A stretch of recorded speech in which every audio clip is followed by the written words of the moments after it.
Ladies and gentlemen, we are the very best in fantasy wrestling excellence, bar none, period. We are the Archiverse TV. Welcome to episode number 411. Tonight we have a very special hardcore Gold Rush tournament, and it is going to be a absolutely fire evening. Epic matches, all going to be done inside a lockdown of pain, and it is going to be a very high-octane evening. There's going to be bodies battered, bloodied, bruised, but it is going to be a fantastic night. Somebody is going to earn the right to fight the reigning defending hardcore champion, Seth freaking Rollins, and we're going to talk a bit about Seth freaking Rollins here in just a few moments. Maybe in a few minutes. We do have other things to discuss. Lots going down. Things just happened at Crown Jewel. We happen to have a very special guest host joining us tonight. He's, of course, going to be on a big adventure here shortly. He's going to be moving to his former home state of Chicago. And so lots going on. But we got the dirt sheets. We've got Between the Ropes. We've got Boss Apollo. And ladies and gentlemen, welcoming our co-host with the most to episode number 411. Let's welcome One Woozy TV back to the Archiverse. Woozy, what's new and exciting? Howdy. How's it going, everyone? I'm glad and Boss Apollo, welcome in. Appreciate you being here. Thank you. It's going to be an interesting evening. As you can see, we're going to kick things off with a fire matchup. This is going to be a fatal four-way TLC matchup for Alexa Bliss's Pure Wrestling Championship. So it is going to be a fire match to set the tone, kick things off, and get ready for that hardcore tournament. Wait until you see the quarterfinals. It is nuts. It is nuts. But that aside, Woozy, as I said, you're going to be on a big adventure. You're going to be going back to your home state of Chicago, Illinois here shortly, and going to live with your dad. Going to make some lifestyle change. Ladies and gentlemen, Woozy is going to become a bodybuilder. He's decided to become the next Mr. Olympia, and then he's even going to be going all the way. He wants to enter the Arnold Schwarzenegger Strongman competition. He has made plans to pump some iron. So moving on to his dad, big change. So he's going to be it's going to be a while before he gets back to streaming, but he's going to do his best to get back and make sure he can have a good time here at the Archiverse with everybody. So we wish you the best, Woozy, and of course you're always missed when you're not here, so it's great that when you come back, it's great that you're here tonight. And you know, things happen for a reason, and you know, this could be a very, very good thing for you long term. You know what I'm saying? I do, yes. Yeah, so you just got to look on the bright side of things, and you know, your family's not going anywhere. You'll be able to go visit them, and I'm sure they'll come visit you at some point, get together for holidays, whatever you got to do. But yeah, you know, it's good. It's good. It's bittersweet, but it's good. It is. Yeah. So, and of course, Woozy. That's the future. This is tonight. This is the Archiverse. I was just gonna say, of course, Woozy is here tonight, though. So we're gonna leave the future in the future where it belongs, and we're going to enjoy the present because we have a fire show starting with the kickoff match, Fatal 4 TLC, and then right into that Hardcore Championship tournament. But, Woozy. So, ladies and gentlemen, we were, of course, just recently, we were actually discussing Seth freaking Rollins, who happens to be the reigning defending WCW Hardcore Champion, is going to be defending his title tonight, whoever makes it through the tournament. You know, it was just a conversation that came up, but we were talking about, and everybody has their favorite wrestlers, and we just, two wrestlers that come up a lot and are always talked about, maybe even compared, is Seth freaking Rollins, and of course Shawn Michaels, HBK, the Heartbreak Kid, Mr. WrestleMania, whatever you want to call him. In their primes, who was better, Shawn Michaels or Seth freaking Rollins? That's a question that comes up a lot, and rightfully so, because let's face it, Seth freaking Rollins is no joke. He's easily one of the best wrestlers in the world today. He's very exciting. He is a visionary, like he claims. He's very exciting. Now, and I have no bias here because I wasn't as big of a Shawn Michaels fan as other people were. Now, that said, I can appreciate what he did. I can respect what he did. I enjoyed and was entertained by what he did. I had other wrestlers that were my favorites. That's just the way it is. Bret the Hitman Hart will always be my favorite wrestler of all time because he was technically sound. He was fantastic on the microphone, and he was relatable. He was like this average Joe who made it and he was patriotic. He was proud to be Canadian, and he went worldwide, helping build the WWF at the time, now WWE. and promoting it and going international. And of course, Canada's always been a huge pro wrestling country. You come up here and pro wrestling is put on the same level as NFL football down there. Not even lying. You come up here and say wrestling sucks, you better be wearing a pistol or something, because you might get whacked.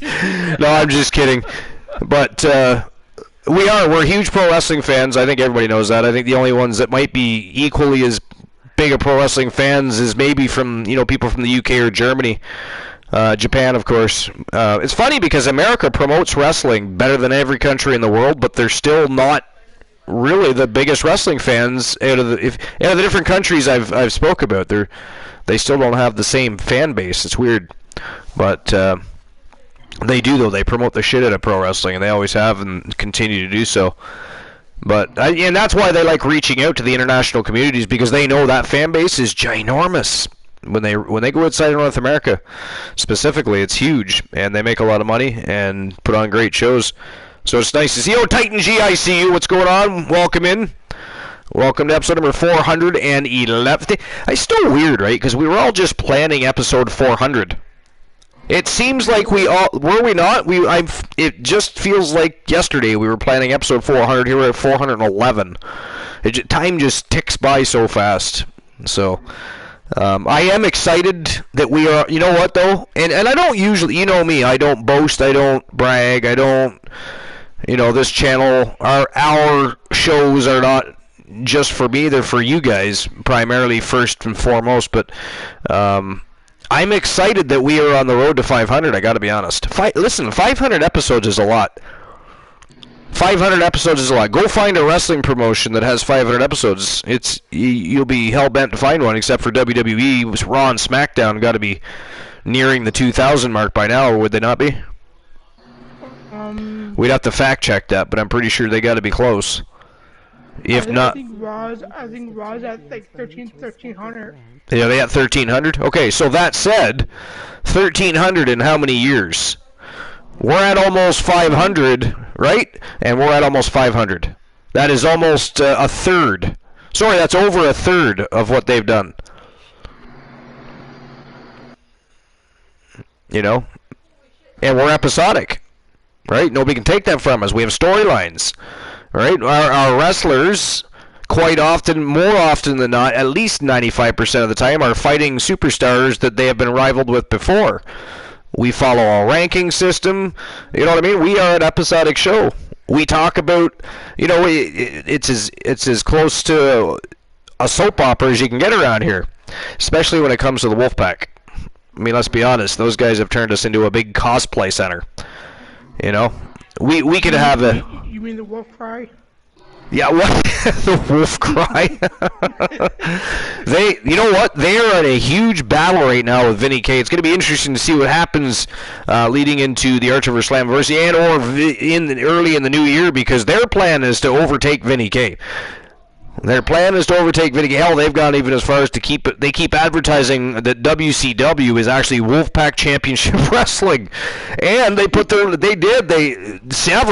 Severn even went and put a logo on the barricade in the Starrcade Arena. It's like, oh my good God.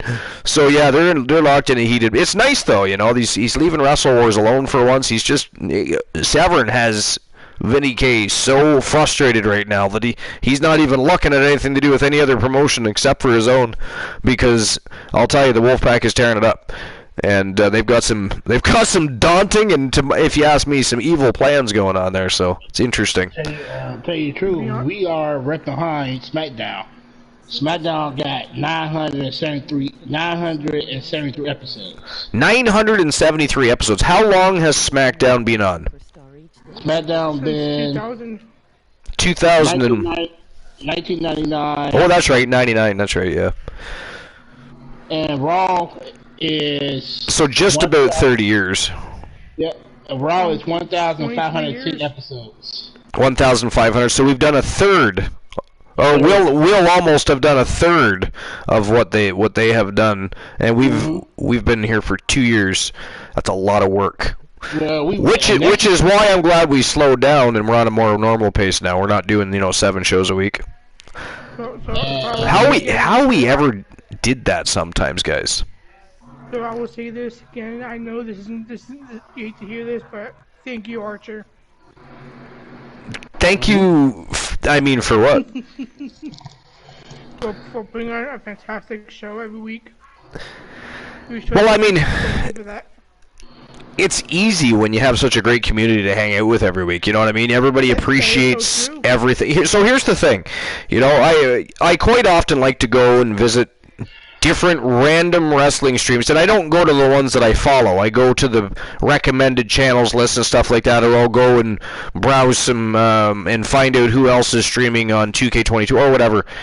And I gotta tell you, I more often than not, I come across a lot of channels that have a lot of problems within their communities, like very toxic. People being upset because they lost a match, questioning the booking, this and that, and just when I see that, and it's too bad because some of them are actually, you know, they don't do the same as we do, but there's some of them are pretty decent show.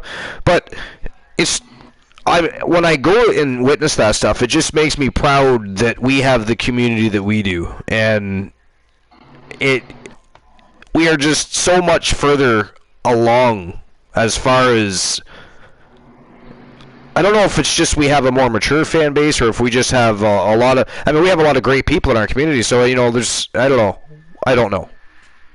We got, if it's luck, right, or if we just, you know, I don't know. I can't explain it, but seriously, sometime you're bored, just go travel around Twitch and have a look and see what you come across. And I'm telling you, it's strange. Like, there's a lot of people do complain about a lot of things to do with the matches they're in and this and that. And we've never had those problems. People are always appreciative. They're thankful. And we have a fucking great time, first and foremost. Every single show. So... Yep. So yeah, it just makes me more proud of our community when I see stuff like that going on. Yes, I'll go to other channels. They do be mad when they lose a match. They be pissed. Yeah. Yeah, I know, it's weird, right? It's like guys, come on, it's pro wrestling. Like, everybody, Shawn Michaels has lost, The Undertaker has lost, everybody has lost. It's pro wrestling. It's a lot of the time. It's not about the win and loss. It's about the story they're telling, right? It's about the action in the ring. It's about the body of work they're presenting. It's about entertaining the fans. It's about a lot of things. It's, you know, wins and losses come later. It's not like they tally those. You can probably find a list of wins and losses. I mean, they do, you know, document everything. So they have that, but they don't worry about that stuff. You know, not like AEW that shows somebody that's 27-15-2 like they're some sort of combat fighter, but. I mean, I don't. When I see that, I'm not impressed by that. I'm not impressed when I see somebody's, you know, 17-1-0. It's like, what? 17-1-0. It's funny because you haven't been on AEW Dynamite or, you know, because they tally anything they do on AEW Dark also counts towards their record for Dynamite and Rampage. You know what I mean? The way they work, it's just silly to have that. Nobody cares. At least real wrestling fans don't care. They don't care about the wins and losses. I mean, in the moment, yes, but not to tally them and say, hey, yeah, so did you know that Jon Moxley is 27-5-14? And that's not his actual record, by the way. I just threw that out there. But, I mean, Woozy, do you give a crap? No, I do not. No, Deb, do you, boss? Nope, not at all. No, so I just think it's crazy and silly. Whatever, I guess it's trying to make them more unique to other wrestling promotions. I guess it's fine. It doesn't bother me that much. I just think it's silly. I wouldn't do it. It's crazy. But anyways, enough about AEW. Let's talk about Crown Jewel, because I haven't watched it yet. Haven't even watched a lot of the highlights for you, but Woozy, however, who just happens to be here tonight, again, for anybody that's just coming in, One Woozy TV, here on the broadcast booth tonight for episode number 411. It's going to be a fantastic hardcore tournament, by the way. You guys are going to be very excited when you see that quarterfinals bracket. But so Woozy, did you watch the entirety, or did you just watch certain matches? Okay, you did. All right, tell us about Crown Jewel. Well, Io Sky and Dakota Kai are tag team champions again. That makes sense. Let's see here. Roman Reigns beat Logan Paul. Shocker of the year. Didn't see that one coming.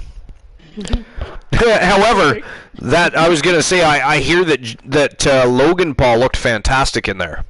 He did. Yes, he did. Yeah, and that doesn't surprise me because, like I said, and Logan Paul's had his his haters and people that are been trying to be negative about Logan Paul being there. But listen, if you can honestly watch what he's done in a short amount of time and see how good he's become in a short amount of time, one of the only recent wrestlers I can think of that got that good at the game that fast was Ronda Rousey.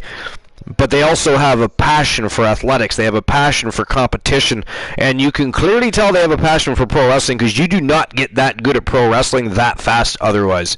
And so I have really learned to because originally I said I wasn't going to get on the Logan Paul bandwagon. I was going to watch and see what he did, but he's impressed me. He's impressed me. Like, he looks fantastic in there. Sadly, I also heard he got hurt, so he might be out for a bit. Yeah, in the match. Now they said, ACL. and his meniscus and his MCL. Yep. Kill both of them. Yeah, and hopefully they're not torn. Hopefully they're just injured and not torn because They're torn. are they torn? Yeah, so he's gonna be out for. So that's at least 9 months out. Yep. Yeah, because I had that surgery.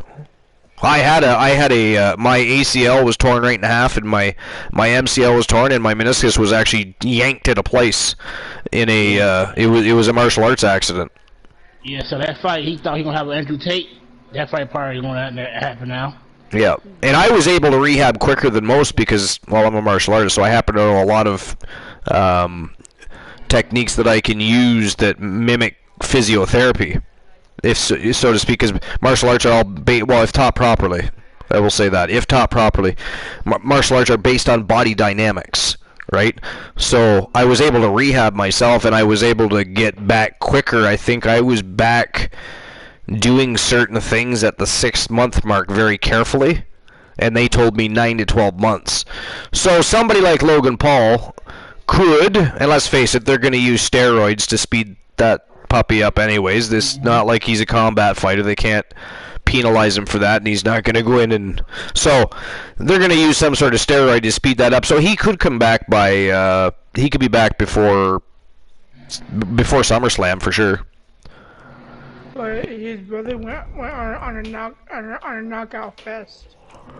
Yeah, tell me about that, because the first thing I heard was that Jake Paul botched everything. Yeah, I think he did, in my opinion. So what happened exactly? First thing he did was he knocked out Jey Uso. Knocked his ass out cold. Yeah. But then he did fuck up knocking out Jimmy though. He missed completely. Yeah.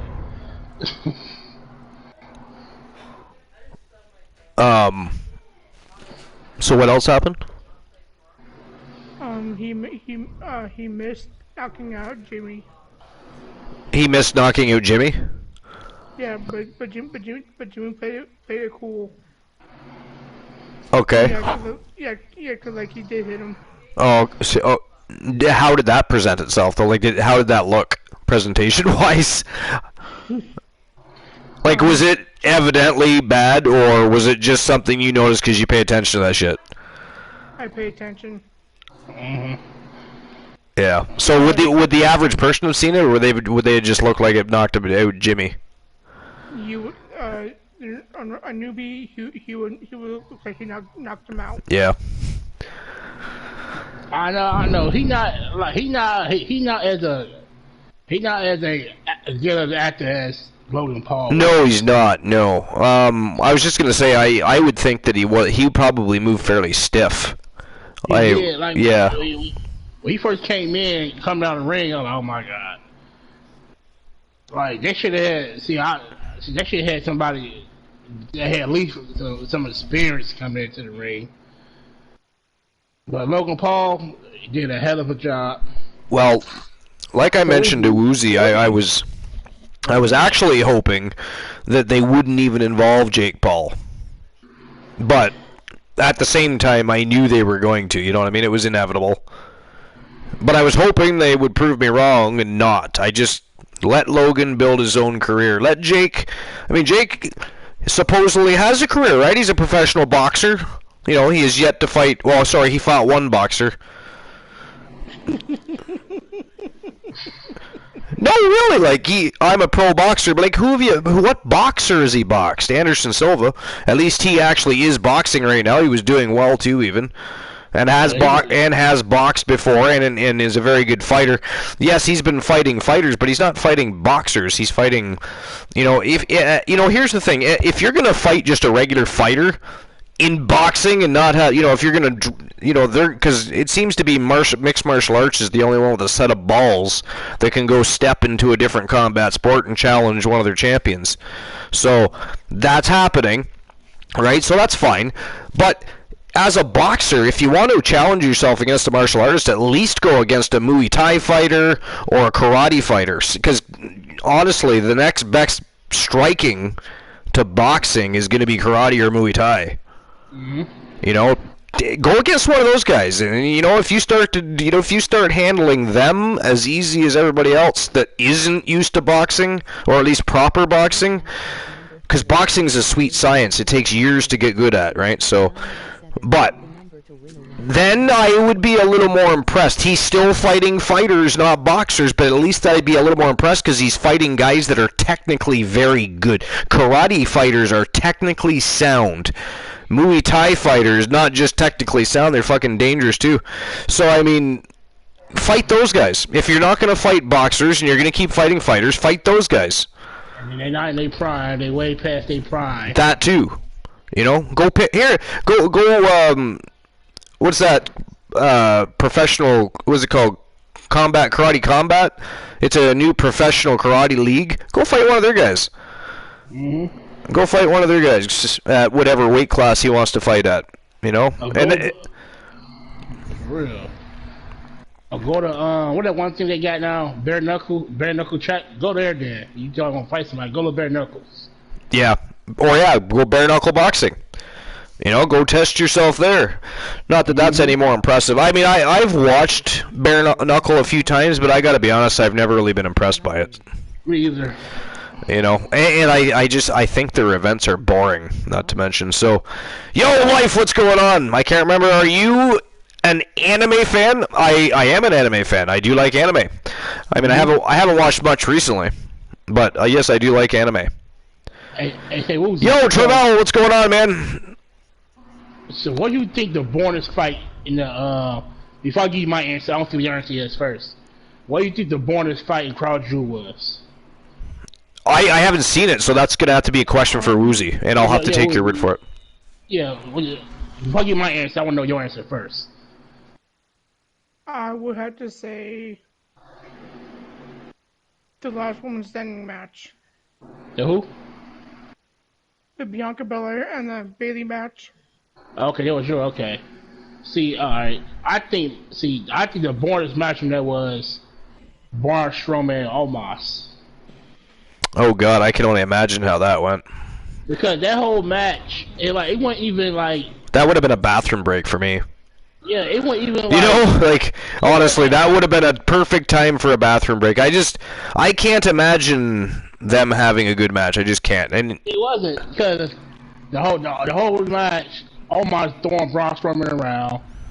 Then Braun Strowman did one move on him and pinned him. It was over. But I don't think it was. That match could have. Go ahead, Woozy. It was like a 10-minute match. It was terrible. All he did was throw Braun Strowman around, yelled at him a couple of times. Braun Strowman tried to come back, but he still got thrown around. And then at the end, he found the strength, picked him up, did the that move call he always do. Sorry, wait, who picked who up? I said he was throwing him around for like half of the match. Braun Strowman was throwing Omos around? Yeah, Omos was throwing Braun Strowman around. Omos was throwing Braun Strowman around. Yeah. Yes. Okay. I mean... And then he found the courage to lift him up and do a running power slide on him and pin him. That's the whole match was based. Life says, I'm a Logan Paul hater, but that's because I dislike him and his brother from YouTube. Has nothing to do with his talent. Well, I think there's a lot of people that dislike them from YouTube, but, I mean, then again, they have over 30 million subscribers, so I guess there's that. The richest YouTubers. But I think most people, at least with Logan Paul, because Logan Paul's at least tried to put himself in a better light, I think that most people respect what Logan Paul's at least doing now, and he's not making himself look like as much of an ass as he was, or at all really lately, for that matter. But let's see, have you seen Kenichi, the Mightiest Disciple? If you haven't, I highly recommend it. It's about a kid being taught by 7 martial arts masters. I think you'd find it interesting, at least. Well, I mean, I find anything to do with martial arts interesting. I've been practicing martial arts for 37 years, so anything involving martial arts always fascinates me, no matter what. Oh yeah, that's a good. That's a Keiichi, yeah, the Mighty Disciple. That's a good TV. That's a good show. I like it. I think you got 4 seasons. I think no. Life says, how the hell does anyone throw Braun Strowman? That's the problem I'm having. I don't even care that it's Omos. The only person, maybe 2 people, 3 people, 4 people. Oh my God, it just went up. There's 4 people. Well, really, there's 4 people I could see giving Braun Strowman a rough enough time and throwing him of any sorts. It's going to be Undertaker, Big Show, Mark Henry, or Andre the Giant. Omos is not athletically gifted enough, or strong enough for that matter, I doubt, to physically throw Braun Strowman around. Well, he was throwing like a rag doll. Well, yeah, but I mean, I'm sure that, if you watch that, I bet you Strowman was leaning back and tossing himself backwards. There's no way. Omos is just not gifted athletically enough. He's just... Yeah, because that match was boring. Like, after he kept throwing him around, stuff like that, he found the courage to lift him up and do the running power slam and pinned him. And then, I don't know, that match was terrible to me. Like, I mean, everybody leads one another and have to help each other with, sell their moves and stuff like that. But I wonder how much Braun Strowman had to carry that match, because... I just don't understand what they see in Omos. I don't get what they see in Omos. I really don't. All he is a 7'3" giant. That's it. No, that's it. Yeah. Well, I mean, like I said last night, I think it was last night. I said like he's a little bit better than Khali, but nowhere near as good as Big Show.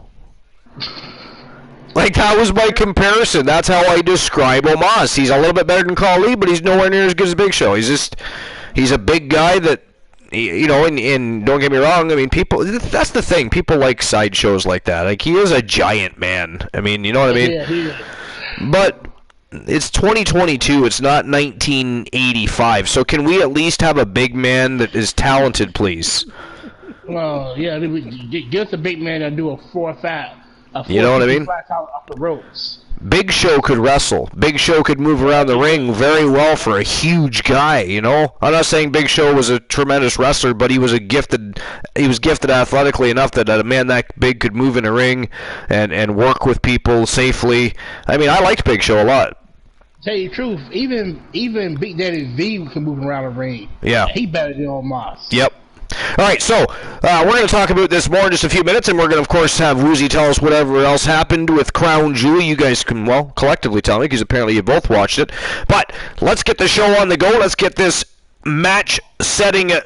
This is we're leading this right into the Hardcore Championship Gold Rush tournament, and wait till you see the quarterfinals for that. It's going to be an absolutely fire tournament.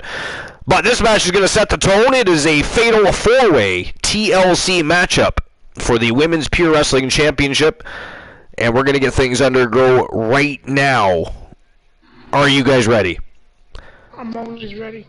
Let's rock. Let's rock. Let's get things underway. So without further ado, episode number 411 live. Let's go. Here we go. Carmella, Sinister Fiend, who actually won. She defeated the Viking Rose Brewer last night. And then today, that was on YTD Academy, episode number 8. Today, ended up in a matchup with Britt Baker DMD. 1v1 in an Archivers lockdown match. And Britt Baker beat her and took that title. So Britt Baker, one more time, the YTD Academy Grand Prix Wrestling Champion. But tonight is not about the Grand Prix Wrestling Championship. It is about the Pure Wrestling Championship, which happens to be held by Alexa Bliss. She's the reigning defending champion, putting that title on the line right now against those 3 Vixen villains. Who do you guys think is walking out with the Pure Wrestling Championship? Welcome in 1231 Girly Girl. How you Yo, doing? 1231, what's going on? I'm going with She-Fiend. You're going with shoestrings. No, She-Fiend. Oh, She-Fiend. I thought you said shoestrings. I was going to say, I've had she-strings before. I've never really ate shoestrings. I mean, are they the same thing? Or, I don't know. I did open the bay lines. Oh, you did open the main lines? How many did you open? All of them. Oh, did you? Okay.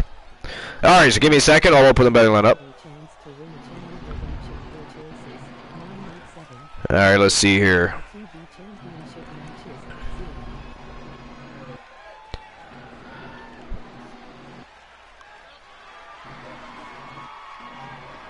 Alright, so who walks out pure champion? Is it going to be Sinister Fiend, Carmella?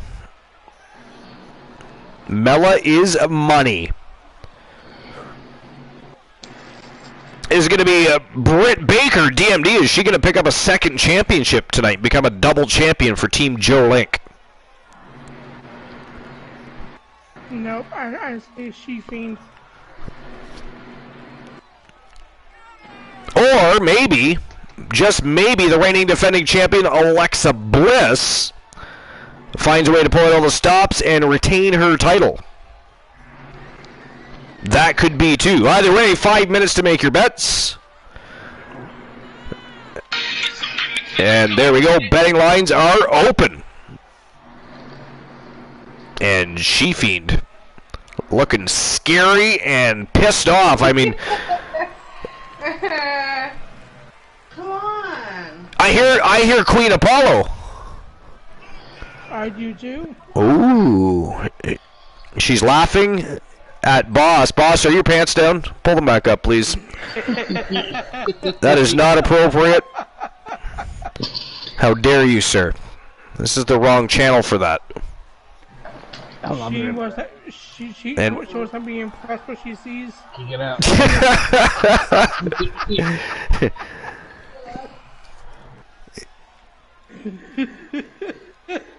Boss was doing a little dance for her. She was not impressed, Boss. I think she wants her money back. She wants a refund. How long have you guys been married? He's ignoring us now. He's ignoring us now. How dare he? How dare you ignore us? It's not our fault. Shameful. Alright, here we go. Matchup number 1. Or the first match of the night, anyways. It's not matchup number 1. This is not the tournament. That is next. How dare I? And there's the Pure Wrestling Championship dangling above the ring, waiting for somebody to climb a ladder rung by damn rung to grab it, grasp it, own it. That woman right there just won that championship today. Took it from Sinister Fiend, She-Fiend, of all people, in very interesting fashion during an Archivers lockdown match. As you can see, She-Fiend is staring at Britt Baker like she wants to eat her for breakfast. She get along with Carino Farmer. I know, I was just going to say, I read your mind there, Woozy. I was just going to say, maybe she's, related to Carino Farmer. They both have the same problem. Britt Baker does not care, though. She will fight anybody. She's crazy. Been hanging out with Amber Extreme too much. She has been. And here comes Carmella. She just bent over. What's going on with that? Did she drop something? Did you see the light though? It caught it like right away. We are all witnessing the most beautiful woman in all of WWE. Yeah, Bray Wyatt was at Crown Jewel too. Bray Wyatt was at what happened with Bray Wyatt at Crown Jewel? In the Alexa match, he interfered in a way, in his own little sneaky way. What? He kind of interfered, but not like physically, but mentally. Who did he interfere with? The Alexa Bliss match. Oh yeah. Yeah. Okay, do tell. I'm invested. I can tell. 31 says 5 ads hit me. Ew. Yeah, that sucks balls. But you know, 1231. If you want to get rid of those ads, all you gotta do is subscribe. Just subscribe. It's easy. You just press the subscribe button. Wham. So yeah, when Alexa Bliss was talking to someone, his logo appeared. Sorry, his what appeared? His logo. Oh, his logo appeared. Gotcha. Okay. And then during the match, half the arena went black. So exactly what happened? Just the logo appeared. It just distracted her, or? Yeah, a little bit. Yeah. Okay. And then Nikki Cross interfered in the match. So I didn't see it yet, and I am gonna watch. I don't know if I'll watch the event or just the highlights, but I am super happy that Nikki Cross is back as Nikki Cross. I was over the Nikki ASH thing a long, like I'm talking shortly after it started, time ago. Oh yeah. So it's good to see her back. It'll be nice to see her probably become women's champion at some point. But, anyways. Nikki Cross costed them the titles. Sorry, Nikki Cross, what? Costed Bliss the titles. Oh yeah.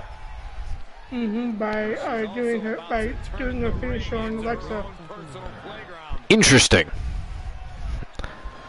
And so, who won the match? Dakota Kai and Io Sky. Dakota Kai and Io Sky. Okay.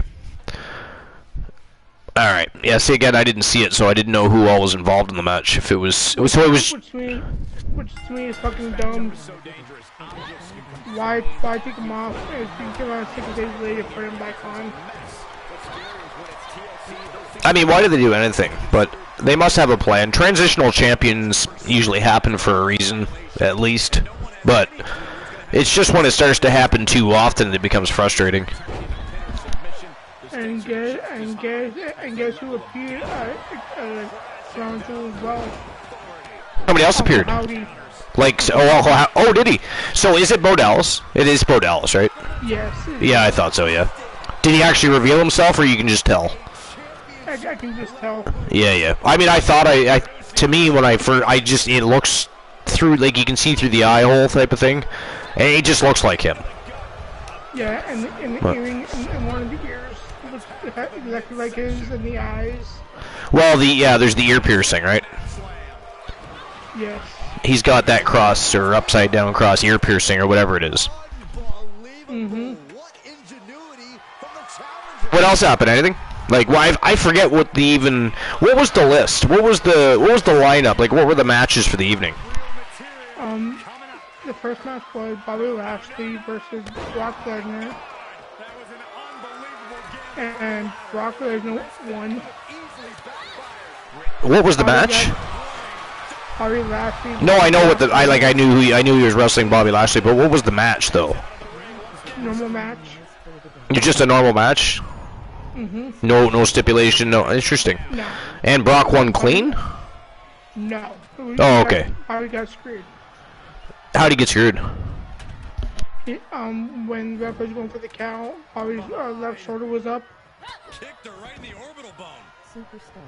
Interesting. So they're preparing for a long-standing feud with those two then. Nice. Yeah. So here's my hope is that eventually those two find themselves in the fight pit. You know, if there was a perfect pairing for that new fight pit they like to do, is definitely Bobby Lashley versus Brock Lesnar.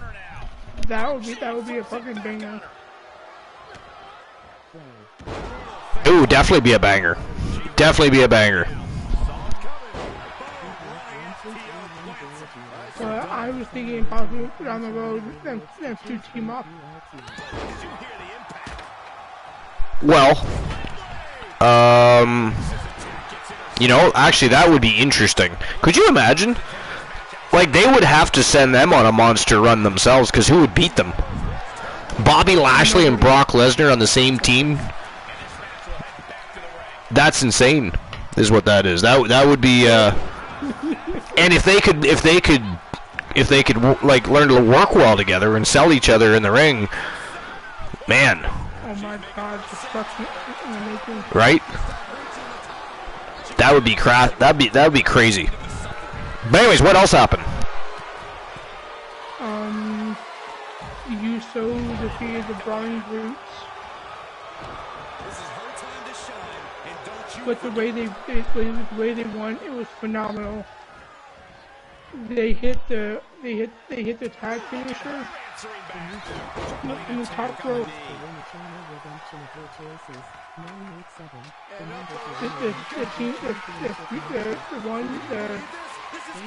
The team 3D finisher is from the fucking top rope. Oh, Mad Dog, what's going on, my friend? What's new and exciting? Welcome in. Appreciate you stopping by. What is new and exciting in Mad Dogville? Were you streaming? Did you stream today, Mad Dog?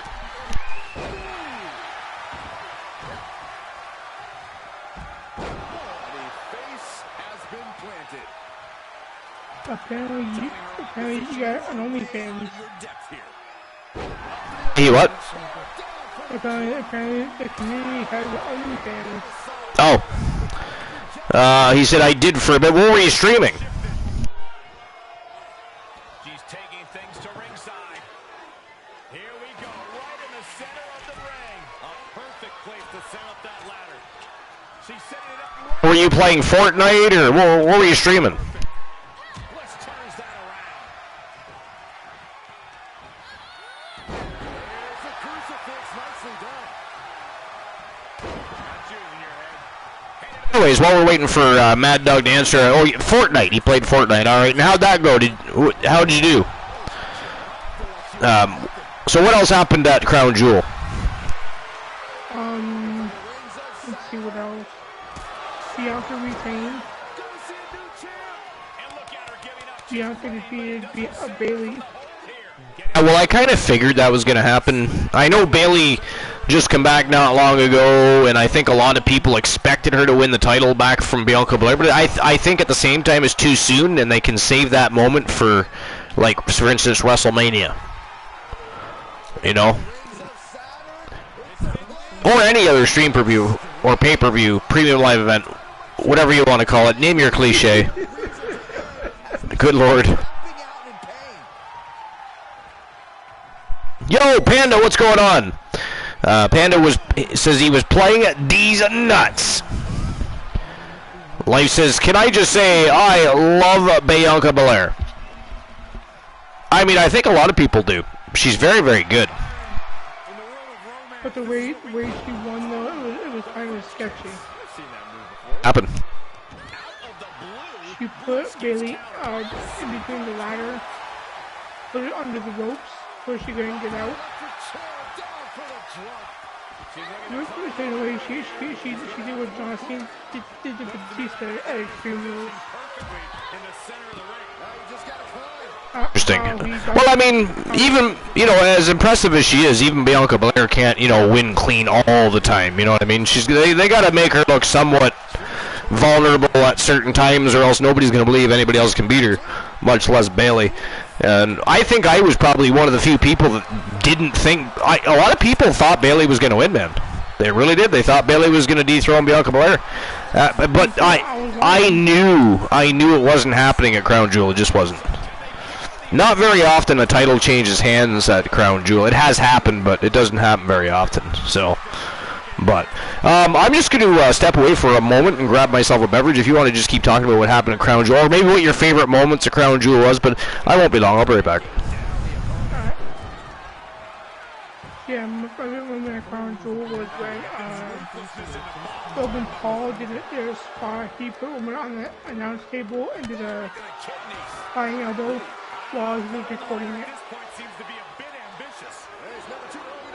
They said Billy is a great heel and I appreciate this how well she sells it. I agree with you. Billy is a good heel. She really wasn't a good face. Not at all, to be honest. He was just too cheerful, too happy, too... Hey, I'm here. Hello, how's it going, everyone?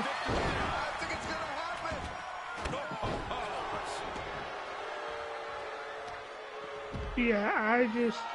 I like Billy more as a heel than I did as a face. I care for her hugging... Hugger... skit. It's just like not my cup of tea. With no countouts, there's nothing keeping her inside the ring. Taking it outside the ring. No, like life is great. How have you been? How is life treating you? All right, she's back in, ready to go. She slips outside. What does she got? How's it going, Mad Dog? I'm glad you got someone done Fortnite. How's it going, Joker Panda? Welcome in. Welcome in, Kondo. How you doing, man? She's going for it, just has to How's it evening tonight? That turns it around for Carmella. Scoop slap from behind.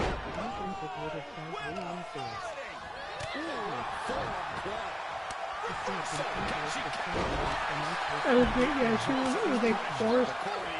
Really, when she was a face, she had these hugger things, and she would hug everyone. She's in the ring now. But now with her ding dong bitch I'm here type thing, it fits her.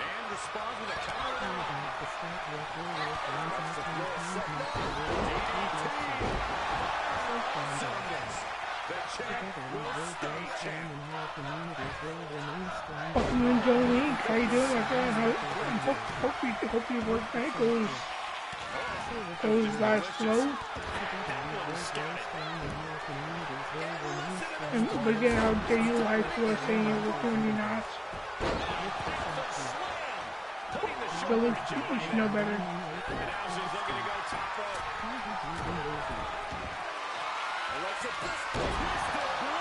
I've been good. I've been good, life.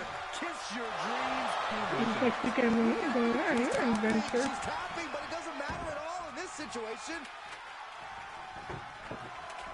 Alexa Bliss, not done yet. Insult to injury. She's setting up a table in the corner. Something bad's about to happen here, guys. We're gonna win with one Raider, Walkman Raider.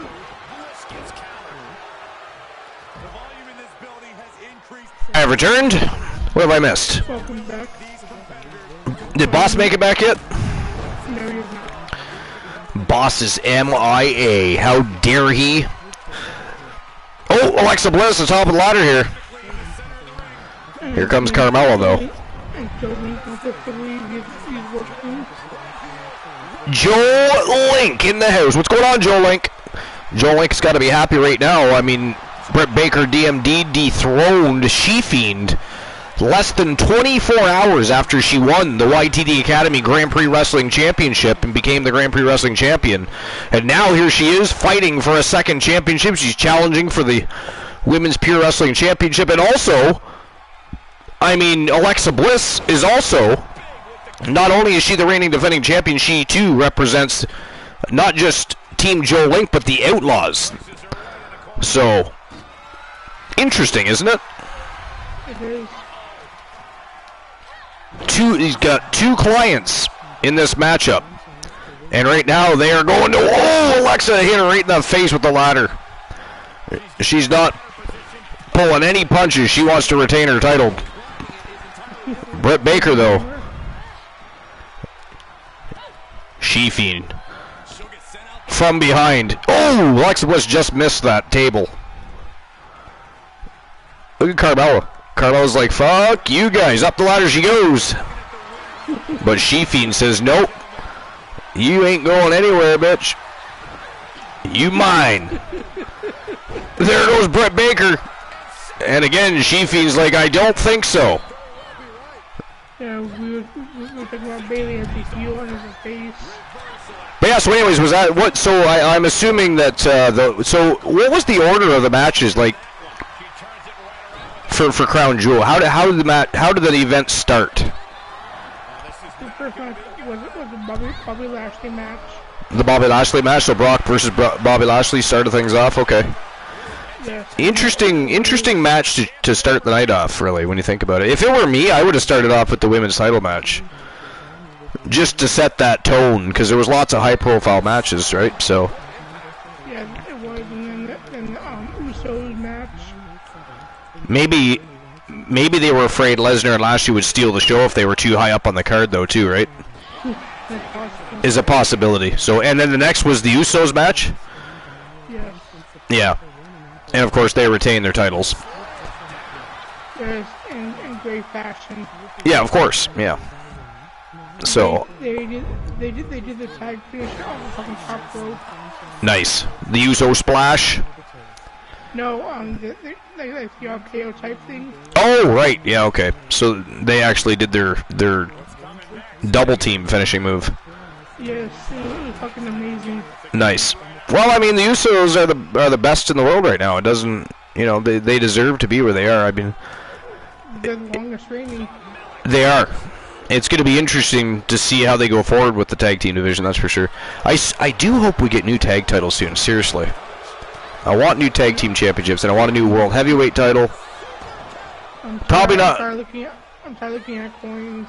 Right? Giant coins on leather straps and the WWE and Universal title, they both look like they belong at the Calgary Stampede. They look like giant belt buckles. Network plugging belt buckles. If you go to AEW, you get no approach. Yeah. So it is time that we get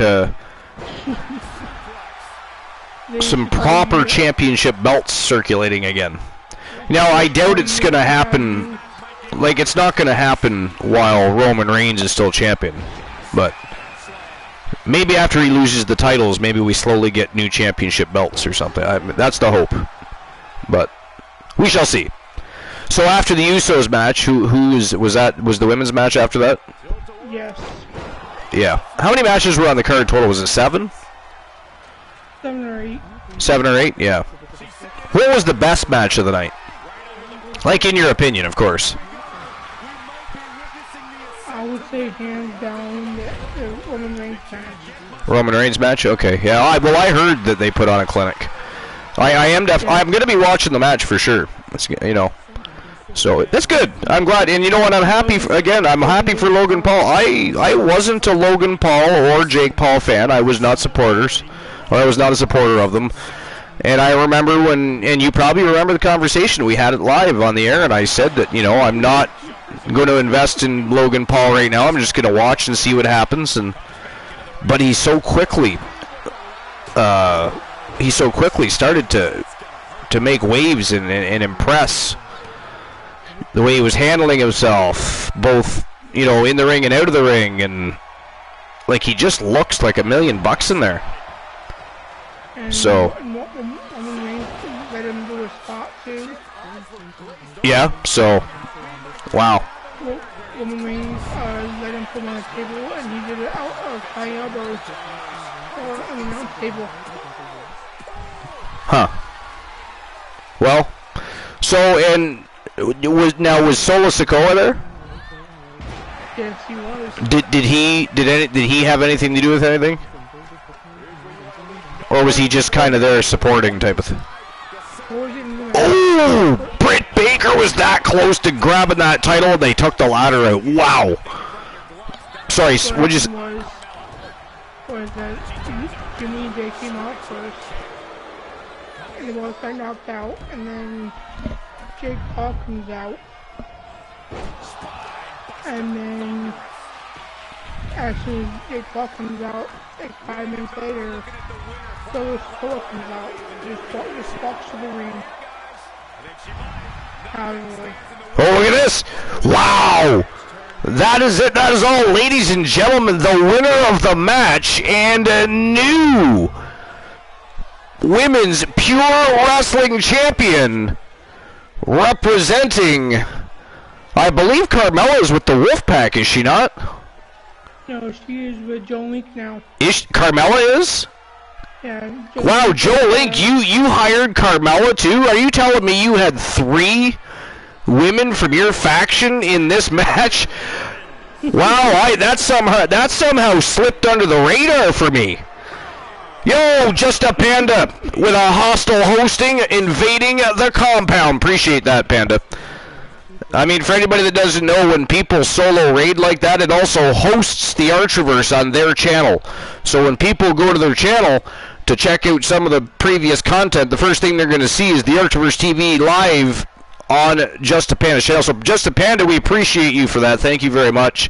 And you've always been a tremendous member of our Fam Jam and part of this community. So I hope you have a good time every single time you're here, and enjoy the matches and the villainy and everything else that transpires here. But at the end of the day, first and foremost, Panda, we appreciate you and thank you very much for the host. Joe Link says, nice, the Outlaw, yeah. Outlaws are Alexa, Britt Baker. I somehow let that slip under the radar, Joe Link. And you know what's funny? Now I actually remember you and I talking about that, but I think you at that point said you were going to claim her, and then I forgot about it. I forgot. So holy shit, Joe Link. You had 3 members of your own faction fighting for that title, and one of the members was the reigning defending champion. That's insane. Wow. All right, so congratulations to the Outlaws and Team Joe Link. Carmella, the new Pure Wrestling champion. Good God, that's awesome. All right, what a way to start tonight. Fantastic match. Congratulations. All right, now we're moving on to the featured presentation, which is, of course, the Hardcore Gold Rush Tournament. And it is, of course, for the newly designed Hardcore Championship, which you guys haven't really seen in action yet, so you're going to get a nice close-up look at that tonight.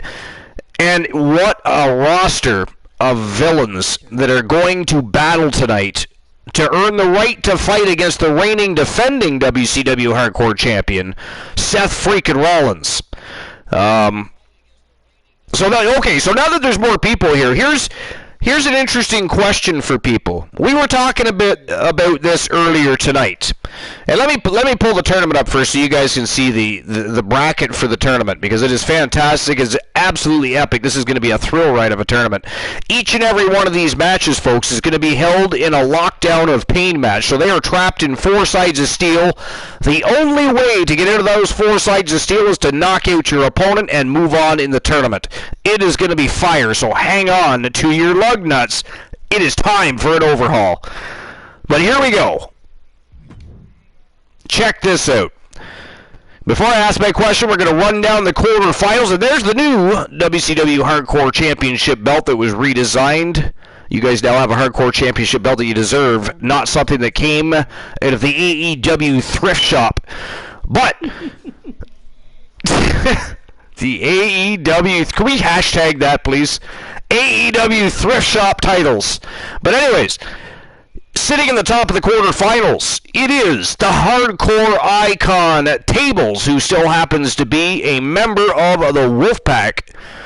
Used to be an employee of Team The Blind Locksmith. Of course, The Blind Locksmith and the Hardcore Icon Tables had a bit of a falling out. I don't know if his contract expired or he was fired or Alan Severin simply scooped him. I can't remember exactly how that transpired. You're going back a couple of months here, and the Wolfpack moves very quickly. Right? They also change very quickly. Quite literally at times. I mean, let's again, you know, the Wolfpack Wrestle Wars turned Wrestle Wars into the world's largest cosplay epicenter. It's been absolutely ridiculous. But that aside, we're not going to talk about that. We could have a whole evening conversation about Poindexter and Ephraim O'Malley and all those crazy bastards. But the Hardcore Icon table is going to be taking on Team Punisher's Gabriel Graves. And man, Gabriel Graves has gone under some serious changes over the past few months. He's completely repackaged himself, came back edgier, more gritty, and definitely a chip on his shoulder. So that is the first match of the day. Second match in the quarterfinals, one of the newer sensations of the YTD Academy. We have some YTD Academy guys getting some opportunities tonight. You're going to see, I mean, take a look. You can see them for yourself.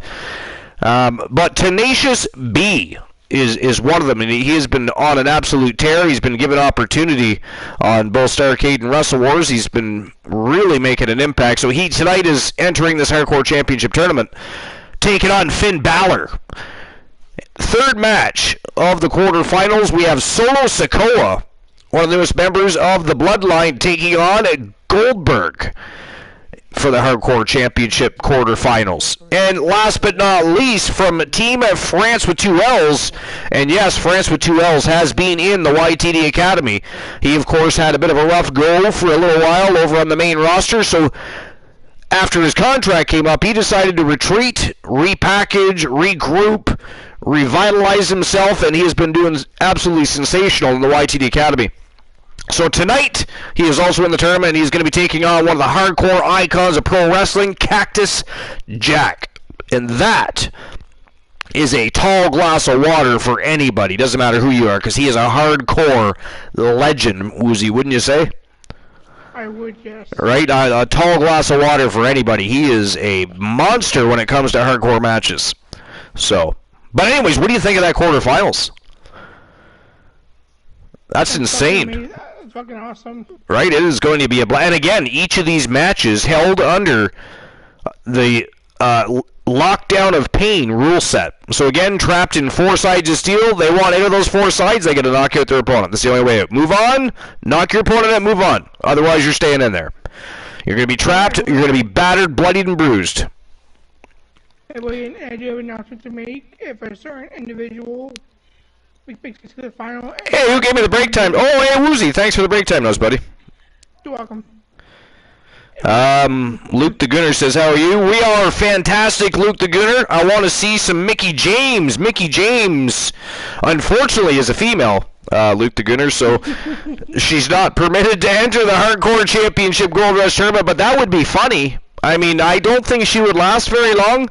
I mean, there's a bunch of killers in there tonight. There are killers in there tonight. This Hardcore Tournament is going to be absolutely badass. I cannot wait till it gets underway. But before... Go ahead. No, you go ahead. How dare you say something at the exact same time? You owe me a beer now. AEW Thrift Titles. Excellent. AEW Thrift Shop. I'm going to pop some tags. Got $20 in my pocket. Oh, that's hilarious. And by the way, those are the new jackpot numbers. And as you can see, the winners of the I think I forgot to list the proper show. The last show was not Wrestle Wars. It was YTD Academy Episode 8. So I apologize for that. Yo, Ethelfax! What's going on, my friend? Welcome in. Invading the compound with 3 villains. How you guys doing? How was your stream? How was your evening? What's new and exciting? Welcome to episode number 411. We're just about to get a WCW Hardcore Championship Gold Rush Tournament kicked off. And as you can see, we've got a bunch of killers ready to do battle for the right to fight and challenge the reigning defending champion, Seth freaking Rollins. And we're going to get that underway here in just a few moments. But how is everybody? Welcome in. Appreciate you guys for taking the time to be here. Krondos, how's it going, my friend? One of our new valued members of the Fam Jam. Archer, did you see that Booker T said about AEW? I've seen a lot of things that Booker T has said about AEW. You're going to have to be a little more specific than that, because maybe the answer is yes, maybe the answer is no. You might be able to educate me on something, actually. Joe Link says, what did he say? Okay, so yeah, Joe Link wants to know too. But I also have a question for everybody. And this is just something that comes up now and again. You know, I've read different dirt sheets, and the conversation comes up. And when it comes to, listen, this is about Shawn Michaels, HBK in his prime. Shawn Michaels, Mr. WrestleMania in his prime. Who's better, Shawn Michaels or Seth freaking Rollins? Sound off on that, please. And right there, I think what I'm making my announcement now. If a certain individual makes it to the finals and wins. Who is? I'm causing my villainy now. HBK. If a certain individual wins this tournament, I will be using my free redeem. Ooh, sounds like Woozy's threatening to explode a title. But I could be wrong. It could be a challenge. It could be anything. I'm just guessing. But anyways, HBK or Seth freaking, and here's the thing, don't think I'm knocking either one, because again, I'm not a biased opinion here, because I was never a huge HBK fan. Did I like him? Yes. Did he entertain me? Hell yes. Did I respect and appreciate what he did in the ring? Oh yeah, because his body of work was phenomenal, flawless. He was the best showman that business has ever seen, and he put on some stellar, epic, legendary matches in there. Seth Rollins, also, I've been watching him a long time, since he was wrestling still as Tyler Black. He also has had some epic matches against some great people. He's still doing great things. I think he's I think he is the best in the world today, Seth Rollins, and you know, not everybody agrees with me on that, and that's okay. People can argue with me on that if they don't think so, and they have a different person that they want to put in that slot. That's fine. But for me, what I see and the position he's put in, and to me, Seth Rollins, and if you watch what he does, he's absolutely flawless. He's technically sound. I mean, you're talking about a guy that used to occasionally hurt somebody and is now not just one of the safest, but one of the very best wrestlers in the squared circle today. So I really respect Seth Rollins. But my answer is Shawn Michaels. I don't think there's many people that would ever touch Shawn Michaels. I mean, Shawn Michaels was just, he was willing to do anything and put his body on the line in ways nobody else even does today. Or at least very few people. And he was just a mastermind in that ring. So Crondo says Dolph Ziggler is greater than Seth Rollins. Yes, but Dolph Ziggler's not as active as he once was, and he's not in there wrestling the same level of superstars as he once was. So I just don't include him much anymore. But you're right. No, neither do I. But you're right. Dolph Ziggler is a better wrestler and could have been the next Shawn Michaels a long time ago if it wasn't, probably, if I had to guess, for Vince McMahon's lack of agreeing with that and wanting to push him, and or he was afraid I don't know, maybe he would become another Shawn Michaels. I don't know. Shawn Michaels and Vince McMahon had an up and down relationship over the years. You know, he loved Shawn Michaels, but Shawn Michaels was difficult when he was younger.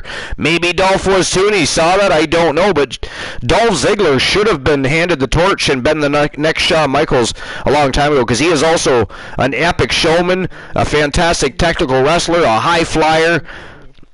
I mean, he is the total package for sure. So, Kronos, I agree with you there. I'm not going to disagree with that at all. But we're not talking about Dolph Ziggler. We're talking about who's better, Seth Rollins or Shawn Michaels in their prime.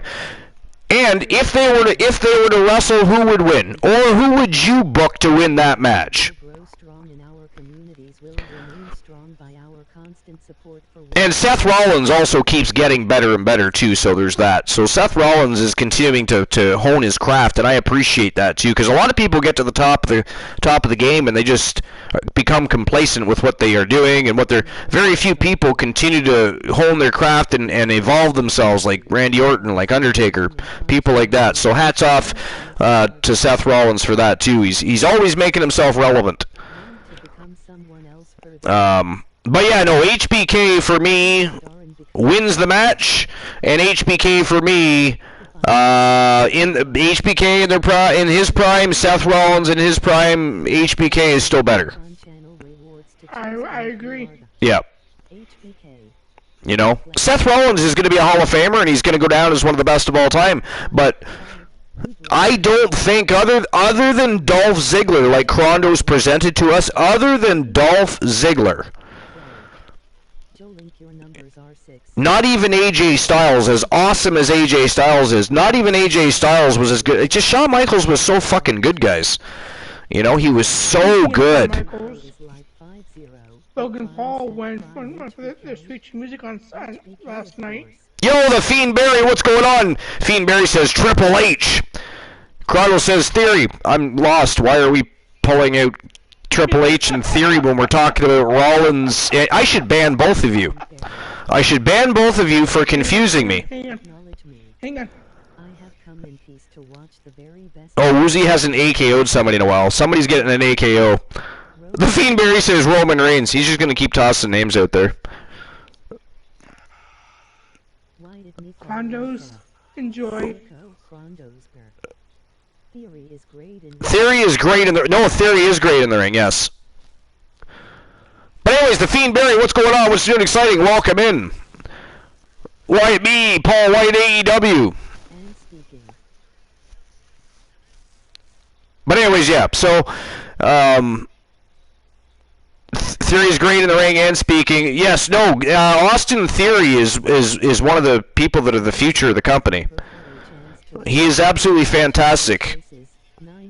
I really enjoyed watching him team up with Johnny Gargano too, I'll be honest. I really enjoyed that. But I understand it's time for Theory to spread his wings, and he's definitely a future world champion.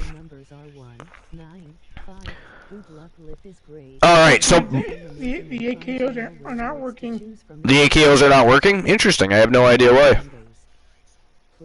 Cause I hit Conor with an AKO. Yeah, I see that.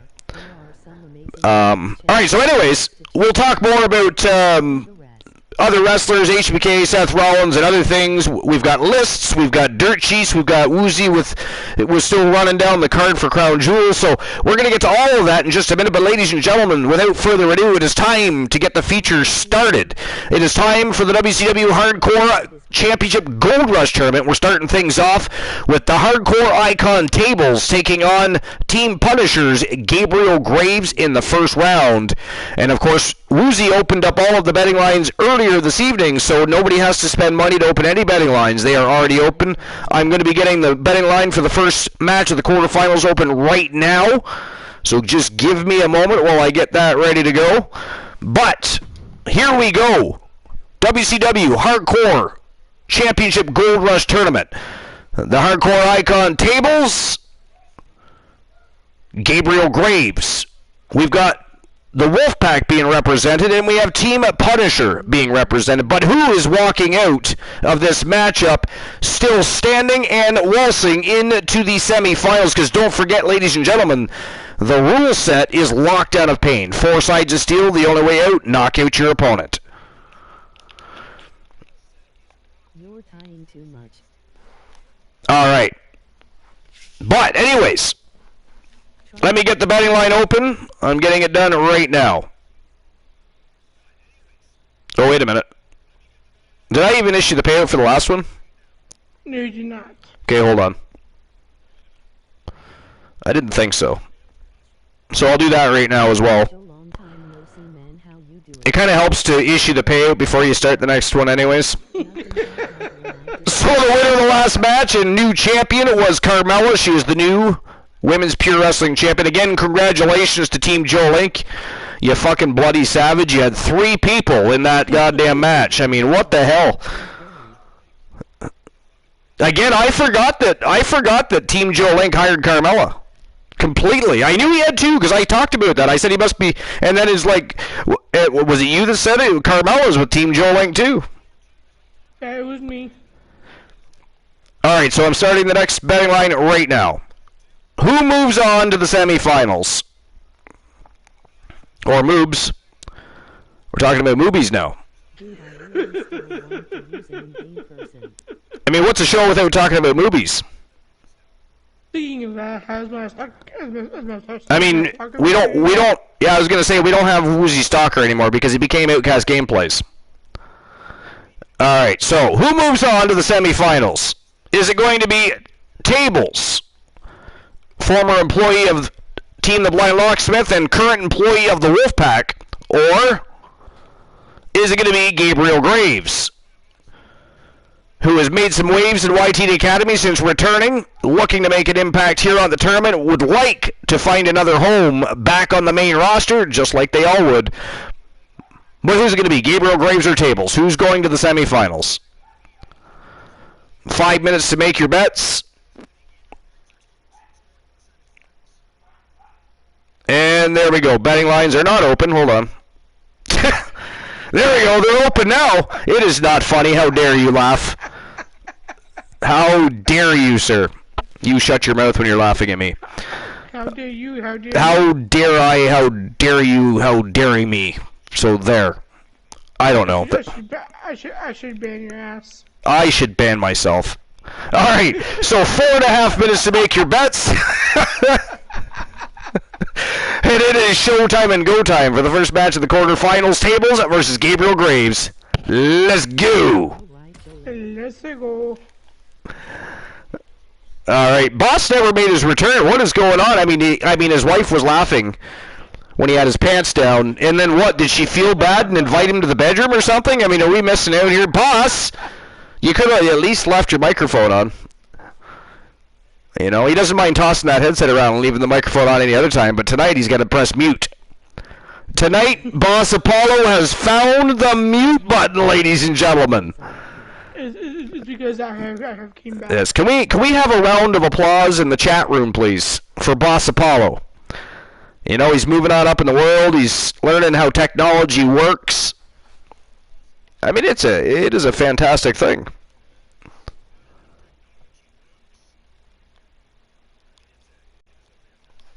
It is a fantastic... Oh, I will lead the charge. There we go. Some applause in the chat room. The Fiend Barry says grim. Jolene, when I did it the first time, nothing happened. Sorry, what'd you say? Jolene was telling me to use the @ symbol when trying to AKO someone. But I did that, and still nothing happened. No, it was because you didn't have the BR on Krondo's name. His name is Krondo's BR. So when you AKO or hit him with a chair or anything else you want to do, you know, like this. First round match, making his way to the ring from New York, weighing in at 200. There we go. Pounds, the hardcore. Right in the face, Krondos. Take that. It had to be done. But anyways, yeah, you just typed the whole name out. That's all. You were just putting Krondos without the BR. Is what happened there. See, I did it again, nothing happened. Weird. No, it says stream elements timed about for 300 seconds, or is that when I did it? Oh, you know why? I think you might have done it at the same time I did. Try it again. Do it to somebody different. Do it to Mad Chatty 3. Oh, I have to untime out Krondos too.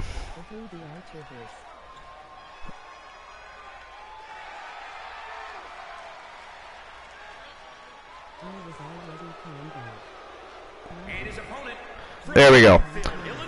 Alright, here comes Gabriel Graves from Team Punisher.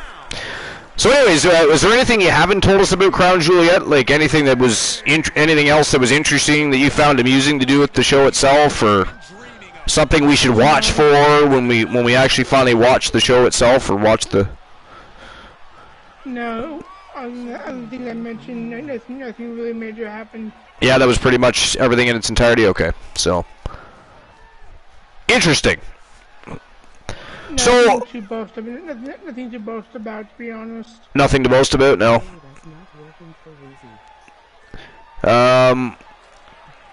Chrono says, should have never timed me out. Joling says, oh, it's not working for Woozy. The competition level has never been higher, but this guy's ready to prove he can hang. Yeah, you can't do that. That doesn't work. Mr. Fiendberry. It just does not. You cannot AKO the host with the most. How dare you? But you can do this though. I'll say the bad word. I'll say the bad word. That's okay. The list of Archer got wiped. But The list of Archer got wiped by Glenola. Distinct Cone was going to do it, but she didn't have enough Archiverse bucks, so Glenola, of course, decided he was going to lend the Archiverse bucks to Distinct Cone and wiped it. So we're not going to start the new list until the new year. But you can do that though. Ban the host like that. You can, however, nutter the Archiverse. Yes, you can. Thank you very much, Life. I appreciate that. I do love it when people just waltz in and fondle my no-no square like that. It's very much appreciated. Life, how dare you?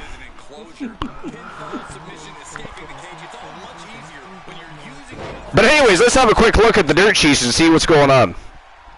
I'm Otis. You're Otis today. I haven't looked. I got to do that. Hold on. I got to do that before I get to the dirt sheets. That's important. And if I am Ruby Soho, I swear to God, I will ban the entire fucking chat. Superstar. Today, the fight period is a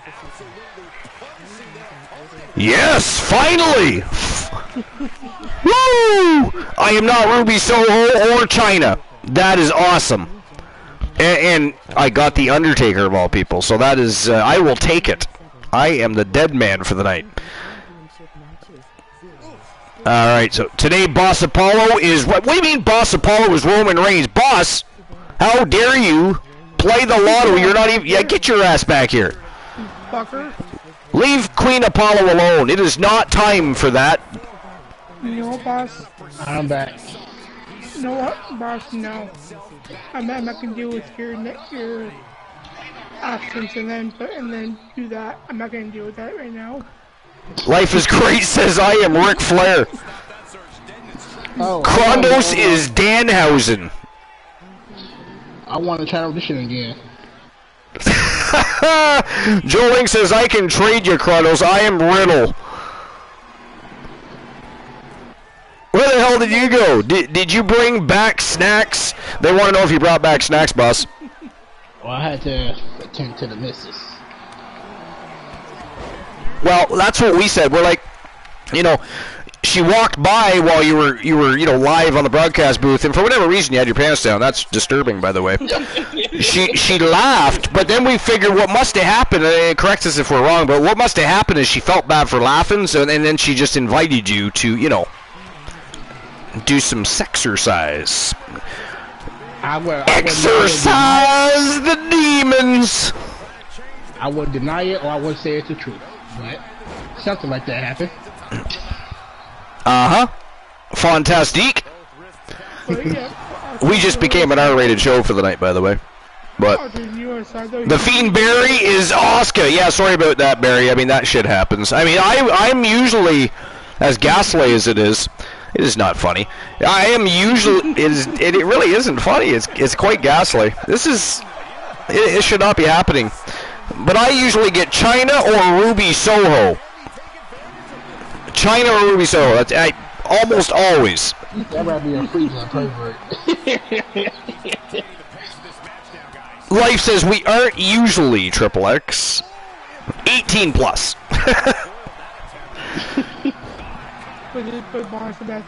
Romantic music coming from Boss's mic. You only go for 10 minutes.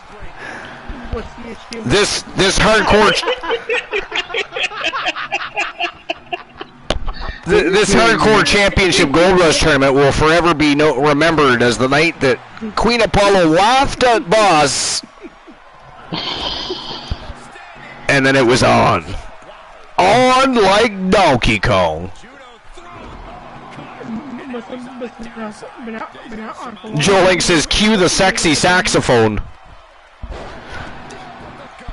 So we got Krondos playing some romantic music. We got Joe Link playing a sexy saxophone. Now we just need a stripper pole and Woozy naked. And you guys got the perfect setting for a horror film. I mean, all right. Anyways, what I was gonna check out the dirt sheets because I found something interesting. We were actually talking a little bit about this before the broadcast started, but this is from F4WOnline.com and by Josh Nason. So Nick Aldis apparently says he has given NWA his notice, which kind of makes me sad. I like NWA and I really like Nick Aldis, but the two-time champion has apparently had enough of the company's creative direction. And in a now deleted video, former two-time NWA World Champion, wow, Tables has just picked up the big W and laid Gabriel Graves out cold. So, ladies and gentlemen, the winner of the match and moving on to the semifinals. And in very quick fashion, holy God, that was fast. The hardcore icon Tables from the Wolfpack moving on to the semis. All right, so I'll issue the payout for that. Wow. Go Tables. That was fast. Yes, it was. Right? 15 seconds. Is that how long it was? Yep. Wow. All right. No, So, Archer, you're talking about. by the way, I don't know if we talked about this already live on the broadcast or not, but we all talked about it a couple weeks ago when Team Joe Lincoln, the phenomenal Joe Lincoln, defeated Vader submitted him in 9 seconds, which broke a record that was standing since the Archiverse 1.0. There was 2 records that stood the test of time until recently. One by the former talent, the OG Kurt Jordan from Team KJ2294, and one from Robert Rage, who of course just made his comeback with his brother Ryan Rage. They just won the tag team titles, not to mention. But anyways, Robert Rage and the OG Kurt Jordan both held records. Robert Rage started things off, set a record, winning a match in 14 seconds. The OG Kurt Jordan came along and did a little dance, waved his magic wand, and beat somebody in 12 seconds. All these months later, Team Joe Lincoln, the phenomenal Joe Lincoln, they beat Vader via submission in 9 seconds. However, the Dukester, a.k.a. the Professor Poindexter, just recently, controversial or not, we can call bullshit, say skepticism, because they ended up they were forced to fight later, and Poindexter came out on top. But besides that, the first altercation between GGP, the Greek god Papadon, and Poindexter, or the Dukester came darting across the ring and speared Papa Don just about right out of his boots, and it was a 1-2-3 in 8 seconds. So currently, world record, fastest match in Archiverse history by Team Froggy Mothlegs and the Professor Poindexter at 8 seconds. And it was a pinfall. That's impressive. So, but anyways, I have just issued the payout for that, and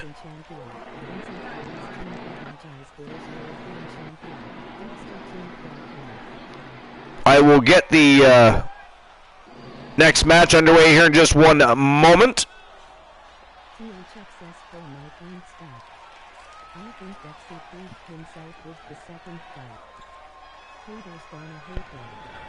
All right.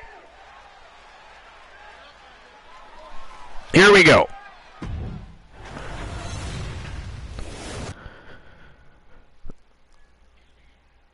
Second match in the quarterfinals.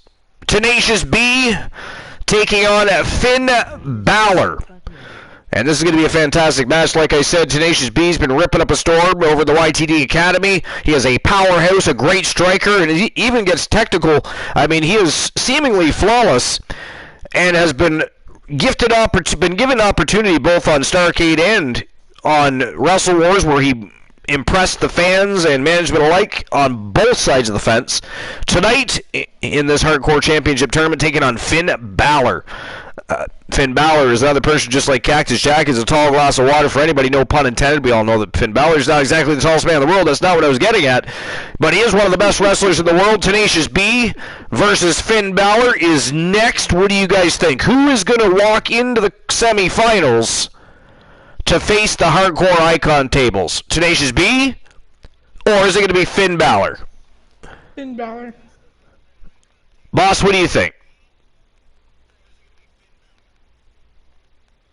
Apparently, Boss wasn't finished. He's going back for seconds. Usually. All right, so who moves on to face tables? Is it going to be Tenacious B or Finn Balor? I'm going Finn Balor. Sure, I do gotta hop off for the night. You got to hop off for the night? All right, no problem. Thanks for being here. It was good to see you. Good to hear you on the broadcast. Enjoy the rest of your evening, buddy. We'll talk soon. With the said with lol. All right, there we go. 5 minutes to make your bets. And the betting lines are officially open. And here we go. It is showtime and go time for the second match of the quarterfinals. Let's get things rocking and rolling. Let's go.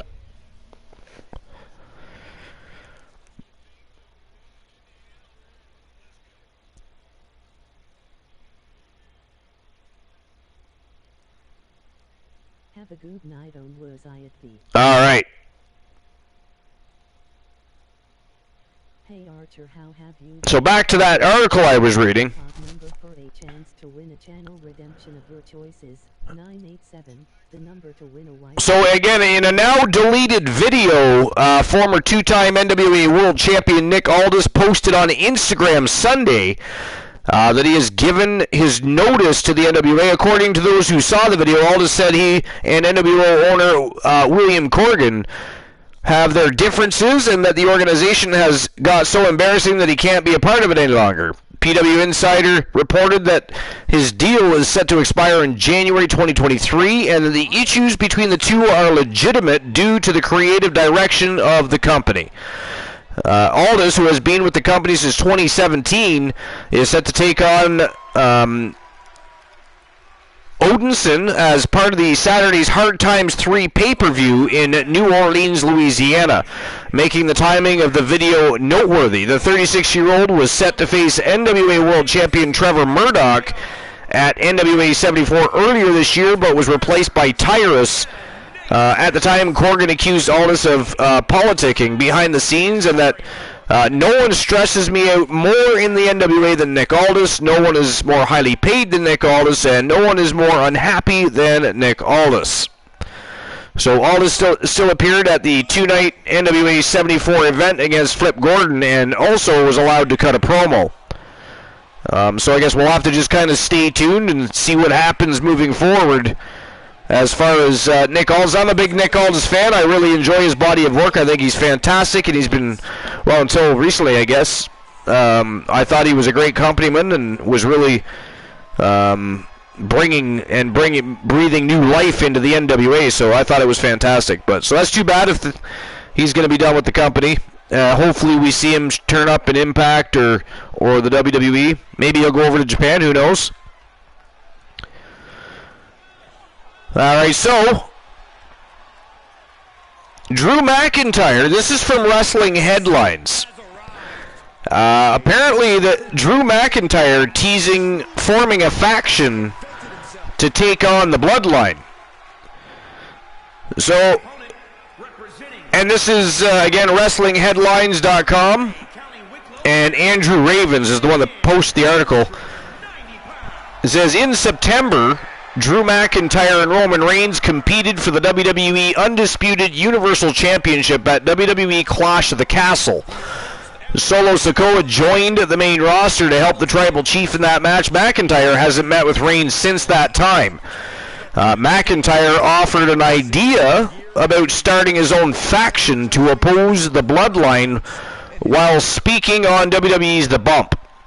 He said, I have to start thinking of a major game plan. Every week I see the Bloodline just getting stronger. I honestly don't know. I have to sit down and make that plan. Maybe I have to get a little oozy myself. Whatever I have to do. And I'm assuming that's where they're getting the, him potentially wanting to create a faction or a tag team from. That's kind of vague for them to, it's kind of presumptuous, but it could happen. Maybe it is what he means. Who knows? I don't know if it's just me. Does Finn Balor just keep getting cooler every year? Saxon, when it comes to being cool, So from Wrestling Observer, Ian Carey wrote this out. It says Braun Breaker is to defend his title on November 15th, WWE NXT. And I guess it's going to be against Von Wagner. So the next NXT Championship match has been scheduled.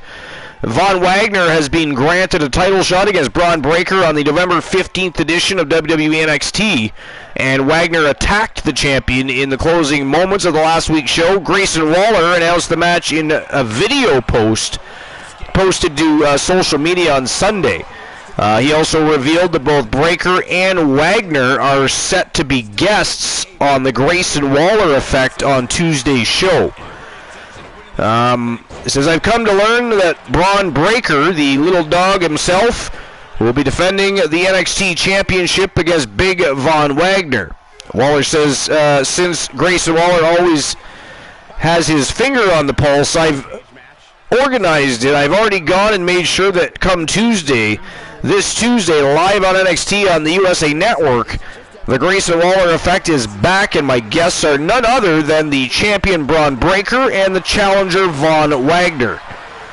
The updated lineup for the November 8th edition of WWE NXT is as follows. The NXT Women's Tag Team titles, Caden Carter and Katana Chance defended against Zoe Stark and Nikita Lyons. 5-minute challenge, Brutus Creed versus Damon Kemp. Andre Chase versus Charlie Dempsey. Cameron Grimes versus Joe Gacy. Hank Walker versus Stax. Grayson Waller Effect with Braun Breaker and Von Wagner. The two title matches are now official for the November 15th episode. The NXT Women's Champion Mandy Rose defends against Alba Fire, and NXT Champion Braun Breaker defends against Von Wagner.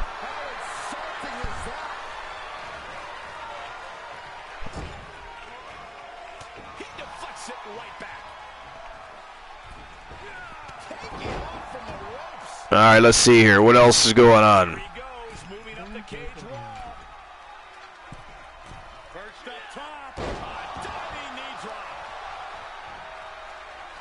Not a whole lot going on in the dirt sheets, to be fair.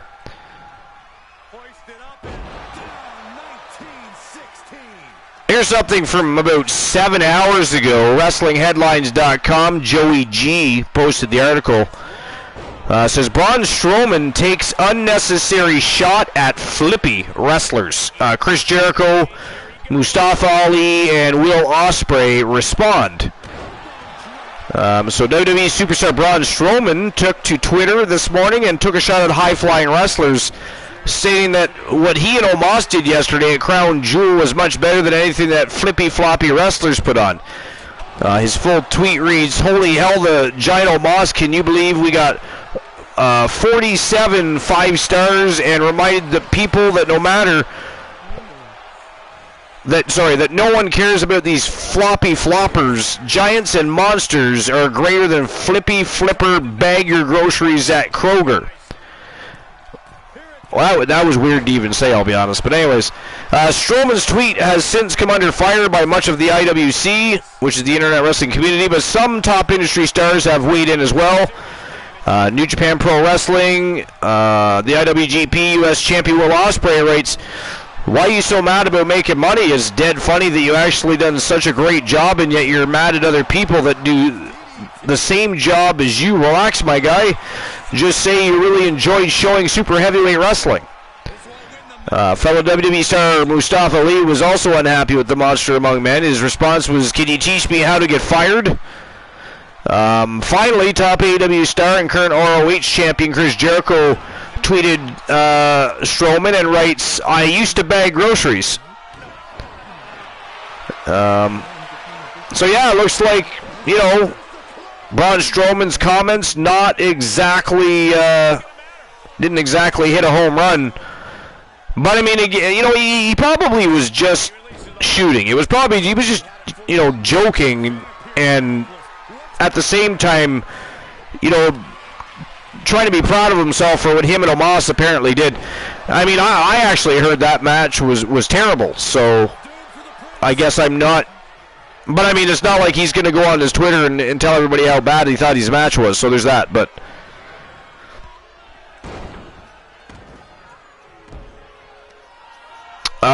Solo Sikoa on the Rock calling himself the head of the table.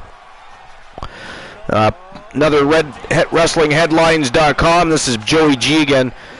So again, Solo Sikoa on the Rock calling himself the head of the table says he is not here in WWE, so I don't know what table he is talking about. Again, WWE star Solo Sikoa knows who the head of the table is, and it isn't The Rock. And ladies and gentlemen, that is it. That is all. The winner of the match, and moving on to the semifinals to face the hardcore icon tables, Finn Balor picking up the big W, and he now moves on to the next round of this tournament. All right, I'll issue the payout for that. Give me a second.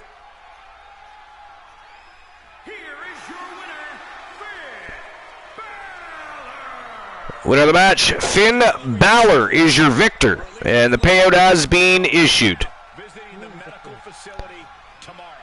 Balor Club rejoice! Your leader has emerged The victorious. new jackpot number for a chance to win a channel redemption of your choices. All right, congratulations to Finn Balor. Championship matches, 0.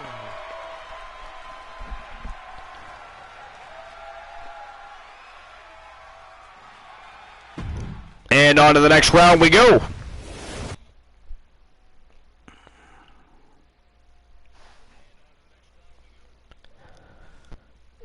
All right.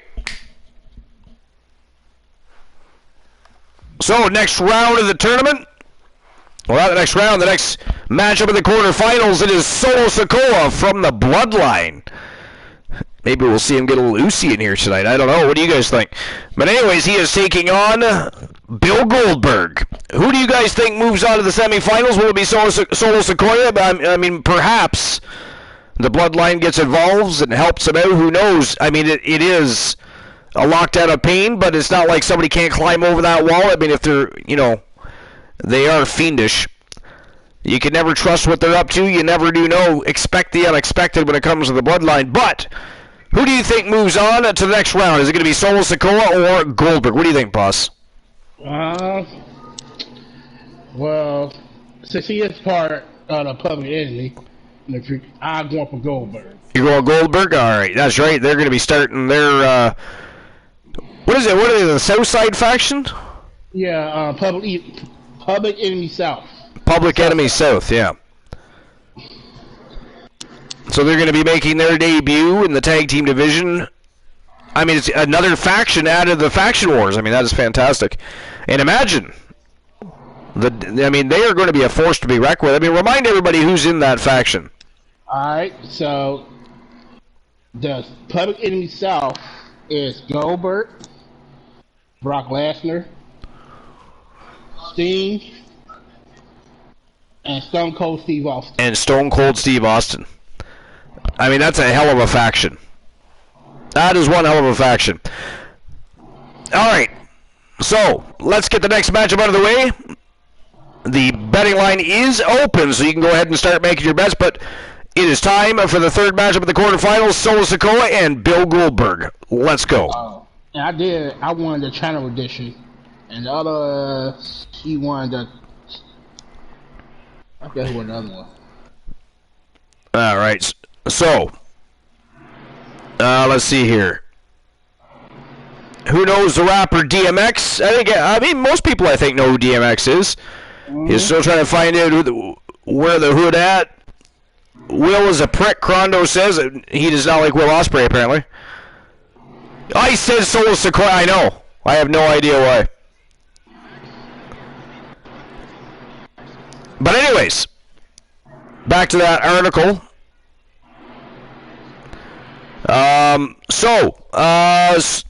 The Bloodline members spoke with Republic World about the ongoing argument regarding who takes that position in the respected Samoan family, with the former NXT North American champion giving that title to his tribal chief Roman Reigns and not the Great One.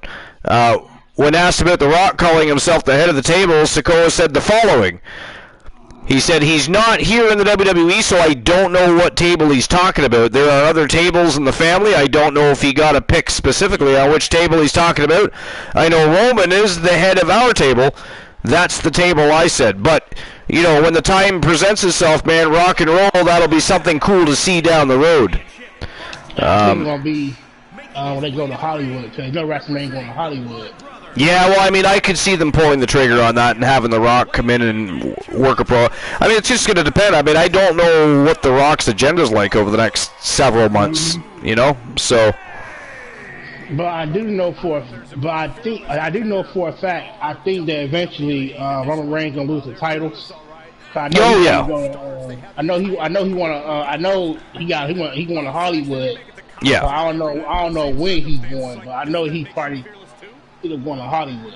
But I don't know when. So I think once he loses the titles, I think that's when he gonna shift up more of being an actor. Yeah, I mean, it was only a matter of time before he took the trip to Hollywood. I mean, Roman's got he's got the size, the look. I mean, we know he's an intelligent and talented man. So I mean, it was just a matter of time before Hollywood picked him up.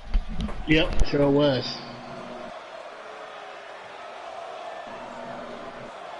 Yeah, it's going to be interesting to see. I don't know. What do you think Solo Sikoa does next? I don't know. I think. So right now, I know the bloodline thing going on so far, but I think Dad needs to.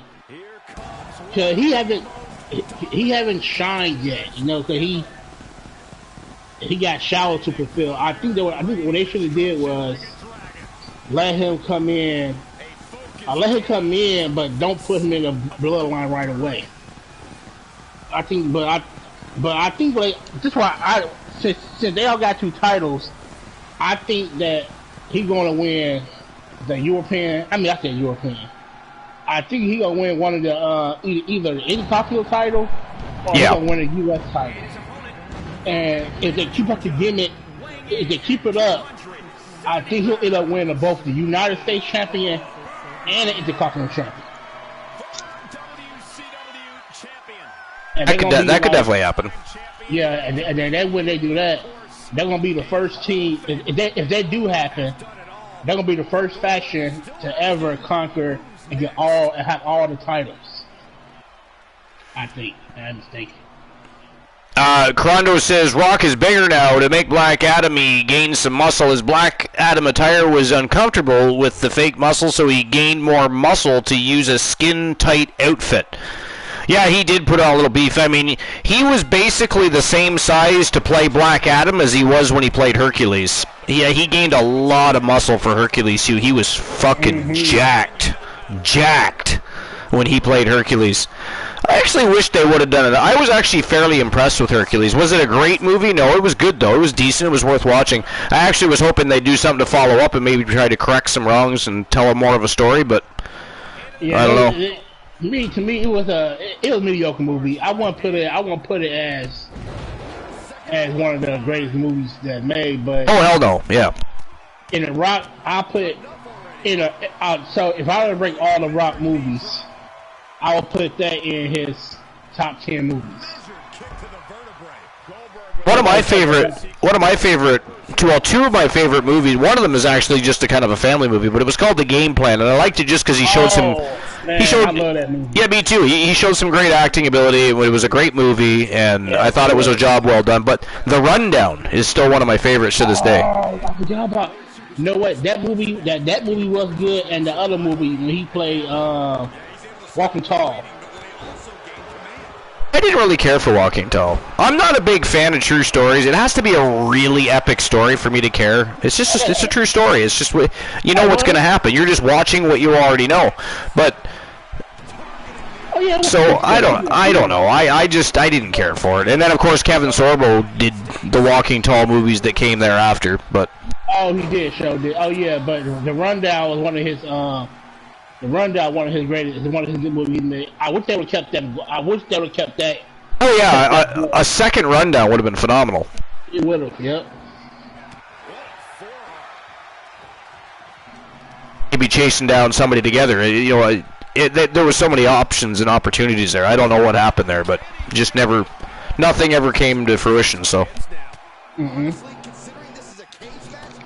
Cause you know he was. You remember? You remember? Have you ever seen the one with Jet Li? You ever seen that movie, The One? Yeah, I've seen the one. I own it. Oh, okay, yeah, I do too. So that role was eventually meant for The Rock. Therefore, really? it was. Yeah. You did not know that. It originally was meant for The Rock, but at the time then, I think he was shooting the what movie he was shooting. What movie? I think it was Scorpion. He was shooting some movie, so they dropped him, and then when they got Jet Li. But that role was eventually meant for The Rock. I'm trying to remember what year that came out. Yeah, cause it was he was doing some other movie before. Cause that's why I call it The One. Cause why he always called himself The One, the great one. You mentioned the Scorpion King, so I assume it was when he was, just starting out at Hollywood. In fact, I'm about to see right now. I'm about to see when that movie came out.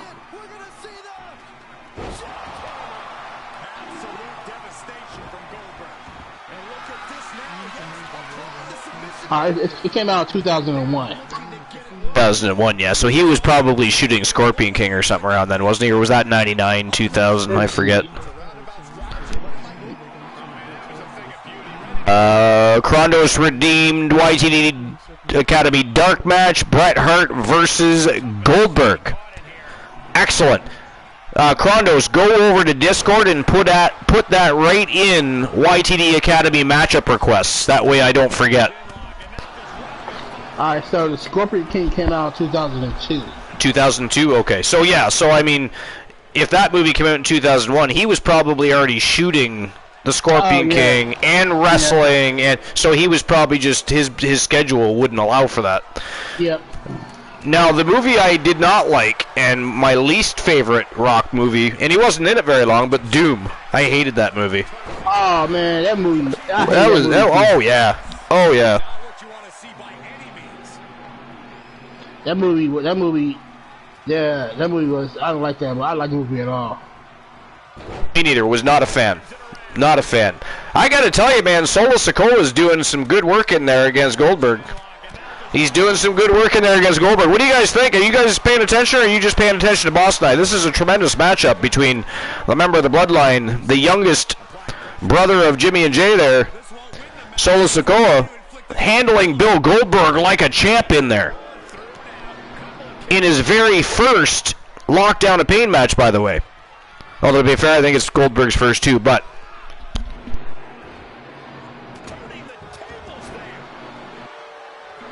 Anyways, yeah, not really a whole lot of extra stuff going on in the Dirt Sheets tonight. I think we're pretty much done with the Dirt Sheets tonight. Now, yeah, Boss, what did you find for a list tonight? I couldn't see.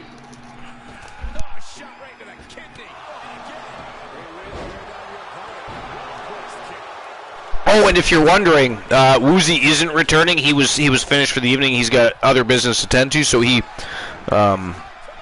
wished everybody the best, and he's done for the evening. And again, for anybody that doesn't know, Woozy's actually going on a new big adventure. This Saturday, Woozy will be moving back to his home state of Chicago, Illinois, where he's going to be moving with his father. So he's not going to be streaming for a little bit, but he's going to be, of course, checking out the Archivers when he can, being in the chat so he can still partake in the community and hang out on Discord, etc. So, but it was really nice to have Woozy on tonight. It was nice to hear his voice and have him as part of the team. You know, he's a valued member of this community and, of course, the broadcast team in general. Walking Tall. Have you seen this? I love this Rock movie. See, I did not like Walking Tall. I don't really like. I understand the true story movies, but I don't really like true story movies. I don't really like it. You know, I don't mind reading a true story. I would never go to the theater and pay money to watch a true story. I mean, wow, that is it. That is all. Look at that, ladies and gentlemen. The winner of the match, and moving on to the semifinals of this tournament, the youngest Uso, Solo Sikoa, moving on in this tournament. Big win for the Bloodline. Ooh, And a huge win for Solo over Goldberg. Wow. That's a big win. That is awesome. Let me, before we get the betting lines open, just let me get the payout issued here, and we'll get the next match of the night started.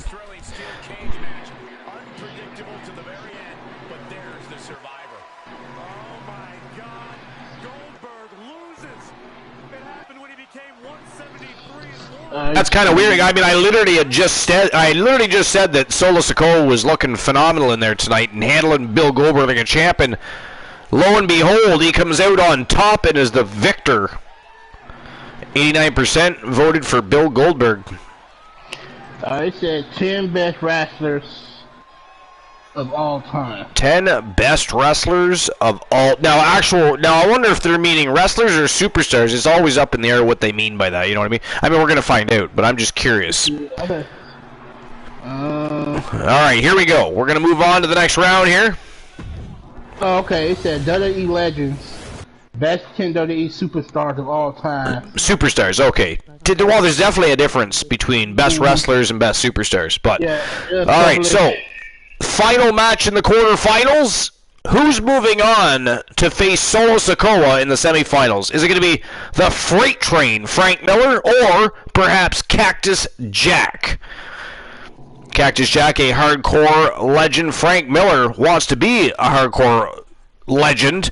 He's, of course, a tremendous in-ring talent, a formidable opponent. He's a powerhouse and a great technician.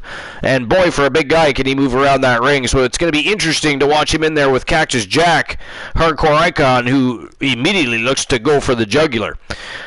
But here we go. Who moves on to face Solo?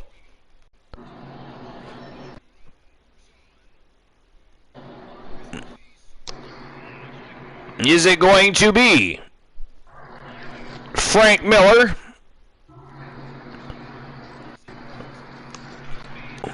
or Cactus Jack? 5 minutes to make your bets. And there we go. Betting lines are open. So without further ado, let's find out who's moving on to face Solo. Freight Train, Frank Miller from Team France with 2 L's, or hardcore legend, the icon, Cactus Jack. Let's go. All right, back to you, boss. Alright, so this is WWE Legends, best 10 WWE superstars of all time. Number 10 is Mick Foley. Good start. A WWE Hall of Fame, a WWE Hall of Famer, a 3-time WWE World Heavyweight Championship, 11-time World Tag Team Champion. The Long Island native is best known for his alter ego included Bloodthirsty Cactus Jacks, Crazy Mankind, and the bizarre disco lover Dude Love.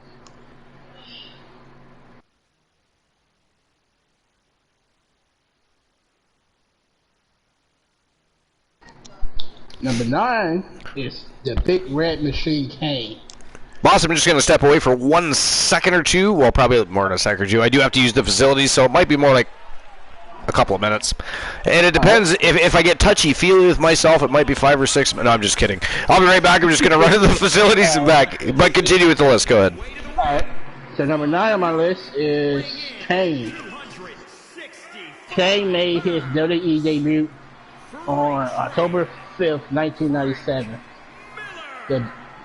The big brew in your house pay-per-view when he interfered in the match. When he interfered in his first ever Hell in a Cell match between the Undertaker and Shawn Michaels. That was one hell of a match when he interfered. I remember that. Mark my words. The Big Red Machine also was known for had a backstory of being scarred by fire, which is why he wore a mask and spotted red black ring attire that almost covered his entire body. Number 8 on the list is John Cena. The favorite among the WWE younger audience. John Cena is a 16-time WWE champion, a 5-time United States champion, and a 4-time tag team champion. Cena is tied with Ric Flair for the most recognized world title reigns at 16. He had an estimated net worth of $42 million and currently signed under. He currently is signed under a part-time deal with WWE that reportedly is worth $7.6 million a year. Damn, he part-time? Shit, I'll be part-time for that much. Alright, number 7 on the list is Triple H, the Game. Well, the two go hand in hand, Cole. You can't make it out of the cage without softening up your opposition first. So it's all about balance between those two strategies. Measured up nicely. Fist drop. Triple H Gang, industrial fame, after co-founder of the influence of Generation X, which became the major element of the company's attitude era during the 90s. The Gang, as he has doubled himself in. I returned? Okay. What'd I miss? Number 7, number 8 was John Cena. John Cena, okay. Alright, yes, Kenny. Number 7 is Triple H. The Fiend, Barry, Joe Link probably isn't ignoring you, just so you know. He's actually at work right now. He will respond to you at some point. Actually, now that I've spoke, he will hear me and will probably respond to you shortly. But he's absolutely, just so you know, he's absolutely not ignoring anybody. Yeah, So if any, yeah. He worked third shift, so he'll be at work most of the time. Yeah, he sure is. His boss pays him to be here as a moderator. It's fantastic for us. Not so much for the boss or the clients that he works for, but... But anyways, so, and what was the next one? Triple H. Triple H, okay. Triple H gained fame after co-founder of the Influence Generation X stable, which became a major element of the company attitude era during the 90s. The Gang has doubled himself in a 14-time World Heavyweight Championship, a 5-time Intercontinental Championship, a 3-time World Tag Team Champion, and a 2-time World Rumble winner. Krondos was talking about Walking Tall. I just want to acknowledge this. He says, the ending wasn't the best, but I love the interaction with Johnny Knoxville. Yeah, you're not wrong. I mean, like, I don't hate Walking Tall. Like, it wasn't a terrible movie. I just didn't like, I guess I should have probably been a little more clear. I just didn't like it as much as some of his other movies. But, again, it's just simply because I'm not a big fan of watching true stories. It's just, I don't know. I do watch them, but when I watch true stories, it's more documentary style stuff, to be fair. You know what I mean? I'm not a big fan of just watching true story movies. I don't know, I just never have been. Some, you know, Pearl Harbor, Titanic, stuff like that, but I don't... Walking Tall just wasn't that interesting of a story to me, I guess. Yeah. Number 6 is Hulk Hogan. Hulk Hogan. I figured. Yeah. You know he was coming. I mean, I knew he was coming at some point, yeah. I was a little surprised they said... Didn't you say Mick Foley was on there? Yeah, he's number 10. Number 10. I'm a little... Like, it wasn't a bad way to start the list, because at least he's revered by fans, and, you know, he was champion a few times, but I don't know why he'd be listed as one of the greatest champions, but... Yeah, me either. I knew Hulk Hogan, though. That was a given. Yeah, for real. He is one of the cornerstone personals in wrestling world, from his start WWE to successful run in the World Championship wrestling. Yeah. With the when he started a New World Order stable, Hulk Hogan was the most recognized wrestler star worldwide and the most popular wrestler during the 1980s. I would say so. I mean, toss up between him and Flair, right? Yeah, it is. Although Hulk Hogan was getting a lot more international and media attention, but speaking of Flair, he's number 5. He's number 5. Nice. The Nature Boy is ranked among his peers and journalists as the greatest professional wrestler of all time. He had a career that spent 40 years. Flair recognized by WWE as the 16-time world champion, although the number of his world title reigns varies and claims to be ranging from 16 to 25. Crondo says, biggest guys from 2005 till now. 11 Kane, 10 The Miz, 9 Jericho, 8 Seth, 7 Dolph, 6 Triple H, 5 Big Show, 4 Undertaker, 3 Randy, 2 HBK, and 1 John Cena. Yeah, that's pretty accurate, actually. Well, what is that? Is that just a list you made yourself, or did you get that from somewhere, Crondos? What's that list? He said his biggest guys from 2005 till now. Like, not biggest as in size, but biggest as in the biggest superstars from 2005 till now. Oh, okay.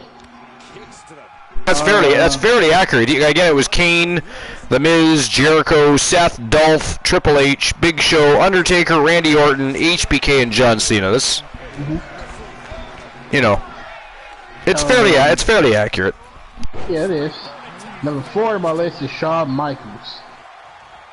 Without question, the Heartbreak Kid is one of the best wrestlers to ever step foot in the split circle. Rather, he was fluid with Razor, Ramon, Bret Hart, Kurt Angle, John Cena, Undertaker. Shawn Love Michaels you too, Golden Gamer.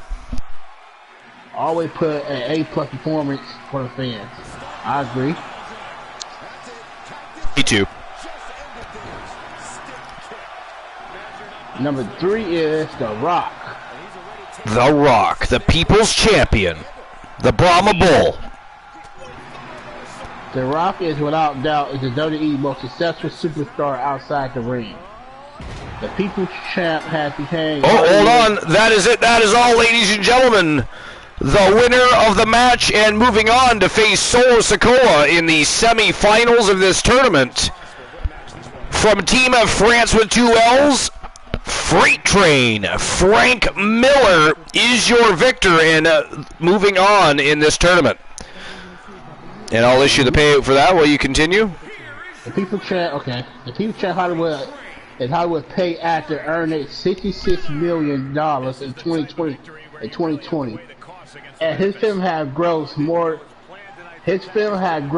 than $266 billion in North America and more than $8 billion worldwide. Wow, that's a 200. Hey, that's good. That's a huge amount. Yes, it is.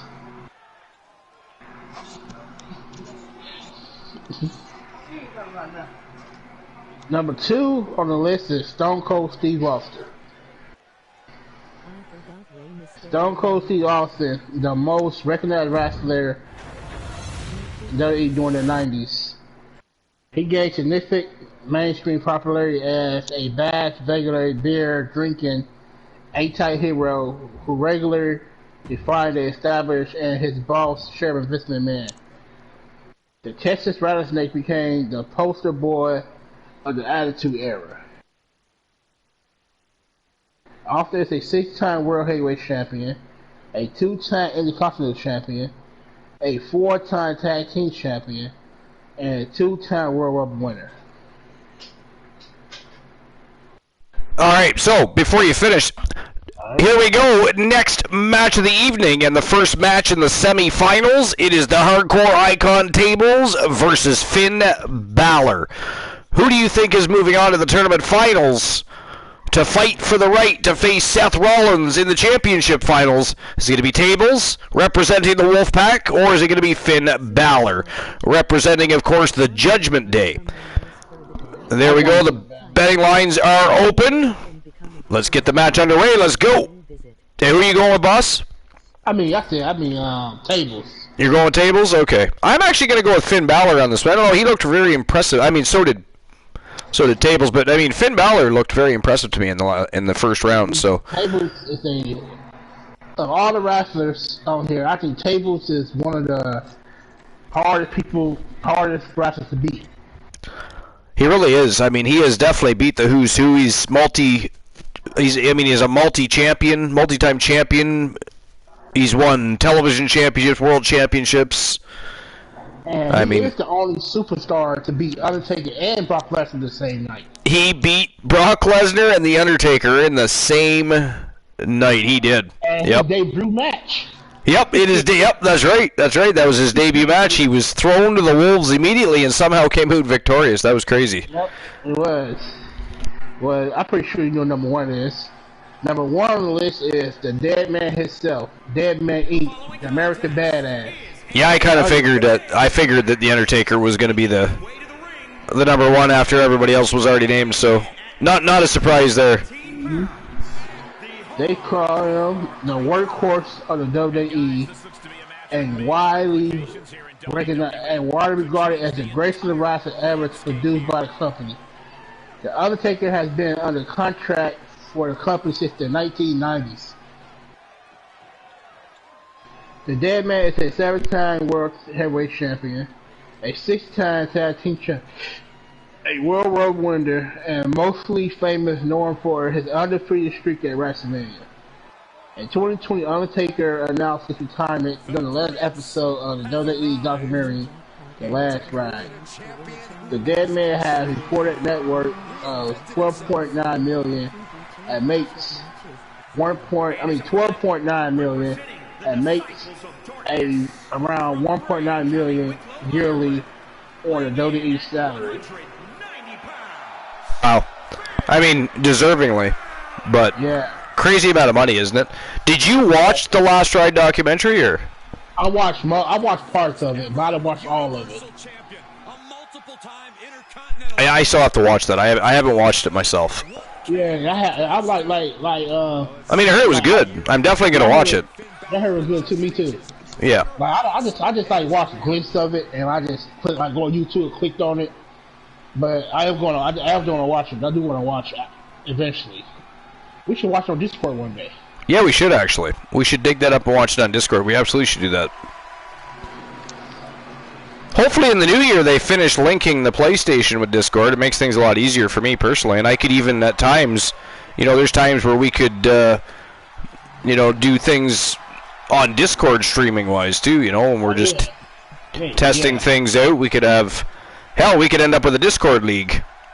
Oh, that would be lovely. Could you imagine? We could end up with a Discord league. Well, but hold on. Then we would have shows live on Discord, live on YouTube, and live on Twitch. No, I already put him in the watcher already. What's that? That'd be lovely.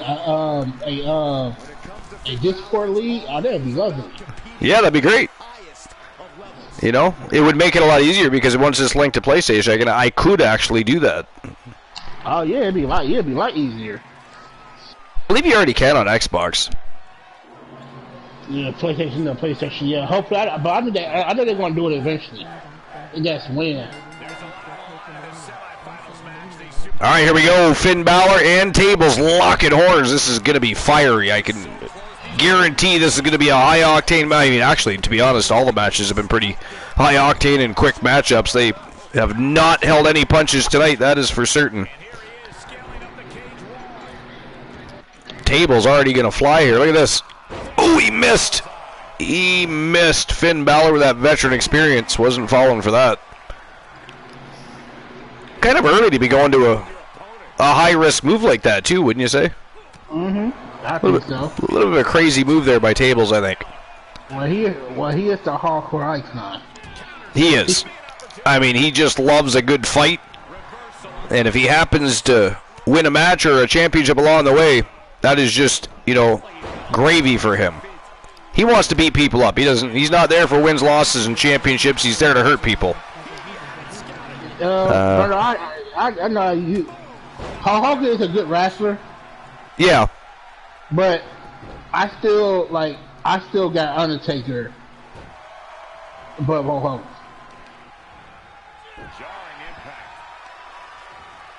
Yeah, I mean, Hulk Hogan. I mean, the WWF and WWE would never have been the same if it wasn't for Hulk Hogan. That is for sure. Yeah. But the Undertaker, like, has surpassed that status now. I mean, we can't keep looking back to that. That happened. It's historic. It's well documented and notated, and nobody can take that away from Hogan. But Undertaker, his aura, his presence, I mean, he became bigger than Hulk Hogan over time. He did.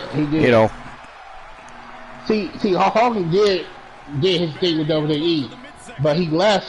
So to me, Hogan, he did his thing with WWE, but he didn't carry WWE. He did his thing, but he left and went to WCW. And when that happened, the Undertaker, the Stone Cold, the Rock, they did their thing in the WWE too. But Hogan had his time, he shined in WWE too. Don't get me wrong. But, you know, Undertaker came in, you know, Undertaker been with the company since the early 90s and stuff. But don't get me wrong, Undertaker. Joe Link says, yeah, the Undertaker has been everything to everyone in WWE. Yeah, he really has. He just he has become kind of like the godfather of the WWE. But Hulk Hogan, though, nobody can take anything away from Hulk Hogan. Like Crondo said, I mean, not only did he solidify WWF as the top company, he went to WCW, did the same thing there. Without Hogan, Undertaker would simply be Texas Red, and probably would have. Honestly, if he hadn't he probably. Well, I don't know. I don't know that the Undertaker would have. I mean, if WCW didn't become more on the map and radar, I don't know if the Undertaker would have been necessarily sought out when he was. I don't know. I'll tell you, Stan, but I disagree with that.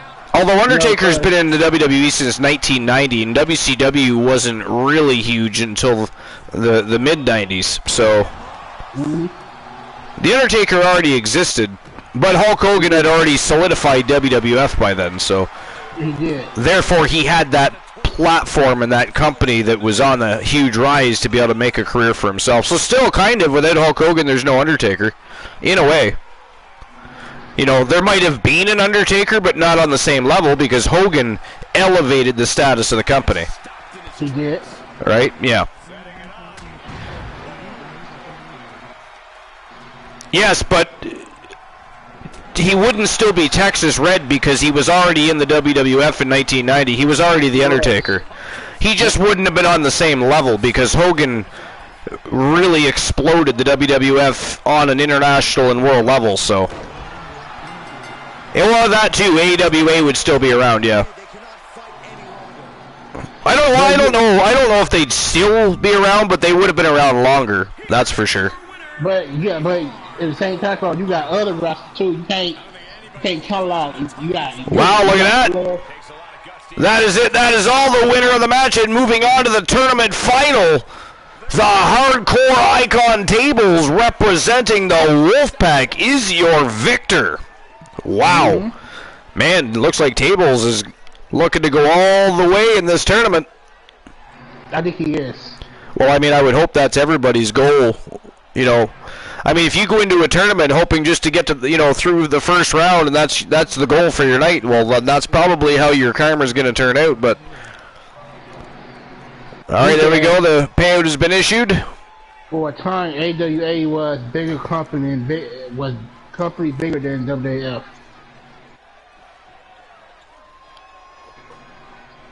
Sorry, you said what? Pardon, he said for a time AWA was the bigger company, was bigger than WWF.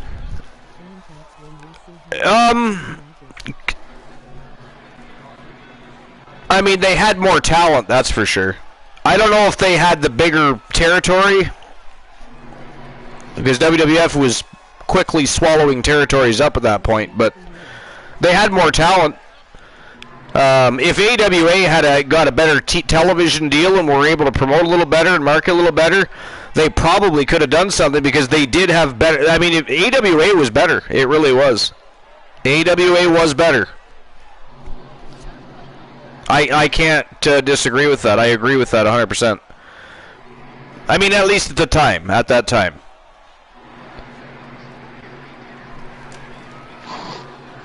All right, on to the next match in the semifinals.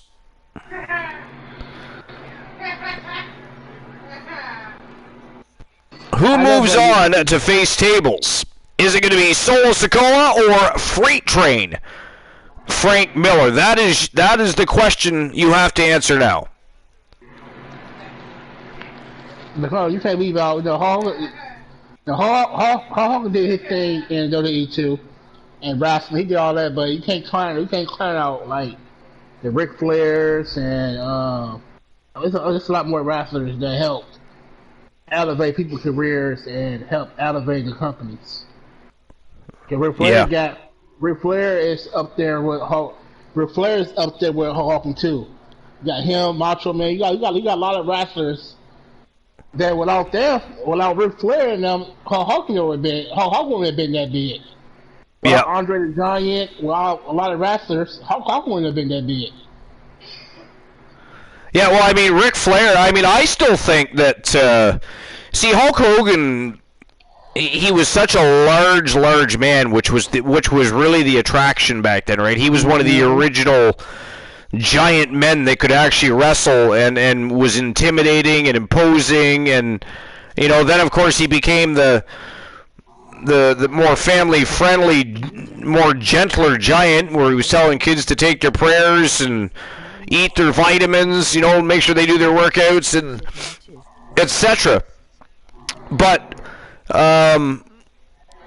it would have been interesting if they had brought Ric Flair into the mix sooner and involved him in the build of Hulkamania.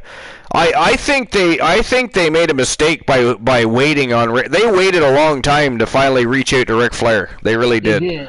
They did. They waited. They did. I agree. Yeah. It would have been a different scene, that's for sure. Even if people like Bruiser Brody had lived and were able to go into the WWF and have Bruiser programs. Oh yeah. Can you imagine he would have lived and he would have signed with WWE? Huge, because he was a huge man, and he was people. There was a lot of people legitimately afraid of that dude, right? Yeah, you could have saw great matches with Brody against the likes of Bundy, the Giant, Hogan. It would have been fantastic. But oh well. Here we go. Next match of the semifinals. Who is moving on to the tournament final to face the Hardcore Icon tables, Solo Sikoa or the Freight Train Frank Miller? The betting lines are already open. So without further ado, showtime and go time. Let's go. Imagine, Carlos said, imagine today we had WWE, Smoky Mountain, GCW, AWA, UFW, WCCW, WCW, all the wrestlers fighting for territory today in our TV. That'd be crazy. That'd be a crazy scene. That'd be very chaotic. Yes, cause it would have been very.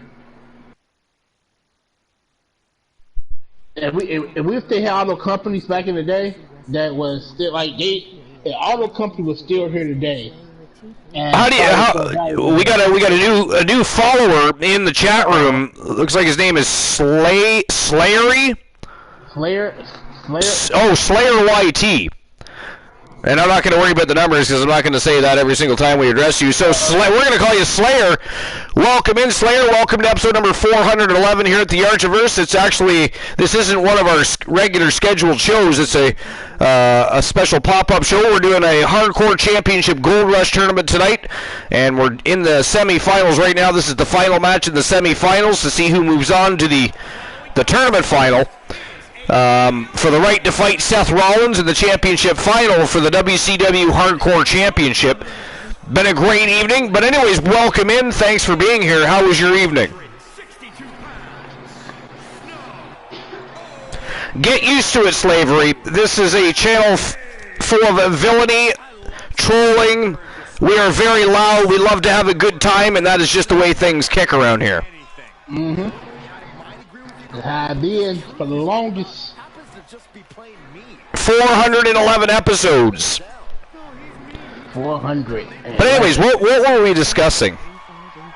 If the wrestling companies were still here today, the wrestling companies, they were still here today.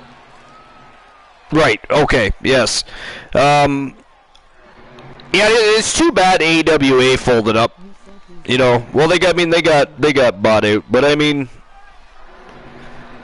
I liked AWA. Yeah, but I did too. AWA was one of the first wrestling promotions I kind of got introduced to when I was younger, so I really liked AWA. I mean, there was a lot of great champions that came out of AWA. Spanish is your main language? Well, welcome in, Slayer. I mean, we appreciate you for being here. Doesn't matter what language you speak, everybody is welcome. We are here to have a good time. That is the main goal any evening that we start a show. Again, this isn't one of our regular scheduled shows. We just decided we were going to have a tournament tonight and kind of rolled with it. Usually we are on Wednesday nights, Friday nights, and Saturdays.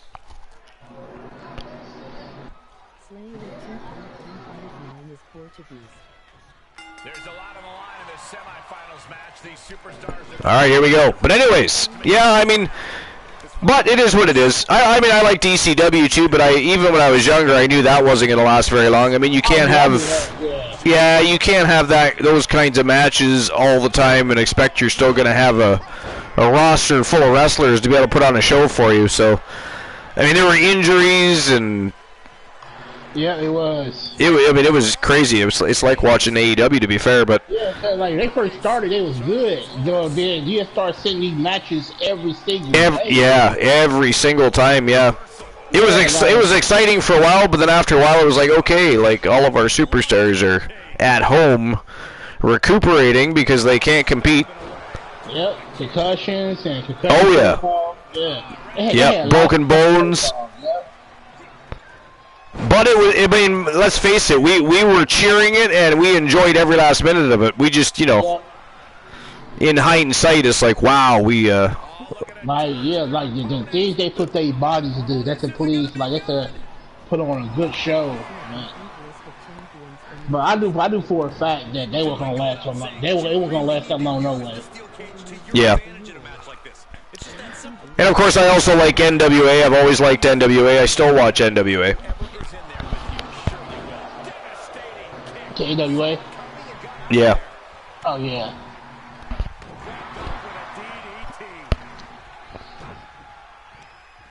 Yep. I mean, like I said, one of my more favorite wrestlers for NWA recent times is Nick Aldis, but apparently he's going to be parting ways with NWA soon, by the looks of things. Did you ever watch that women wrestling they had back in the day? Which one? Like there was, I think there was what? There was Glow, and there was there was a few. There's another one. Was it one called Shimmer? Was one called Shimmer or something like that? Women of Wrestling. There's WOW, yeah. Yeah, Women Wrestling. Yeah, I do. Has to come on. I have to watch that. Yep, I've watched those before. Yeah. Carlos says, I hope they make Storm their main guy.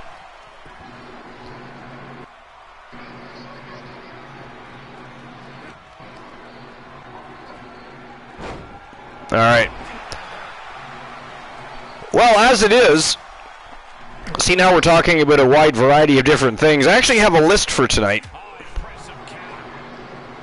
And it is actually a list by ProWrestlingMusings.com, and it's the top 10 feuds or rivalries in wrestling history.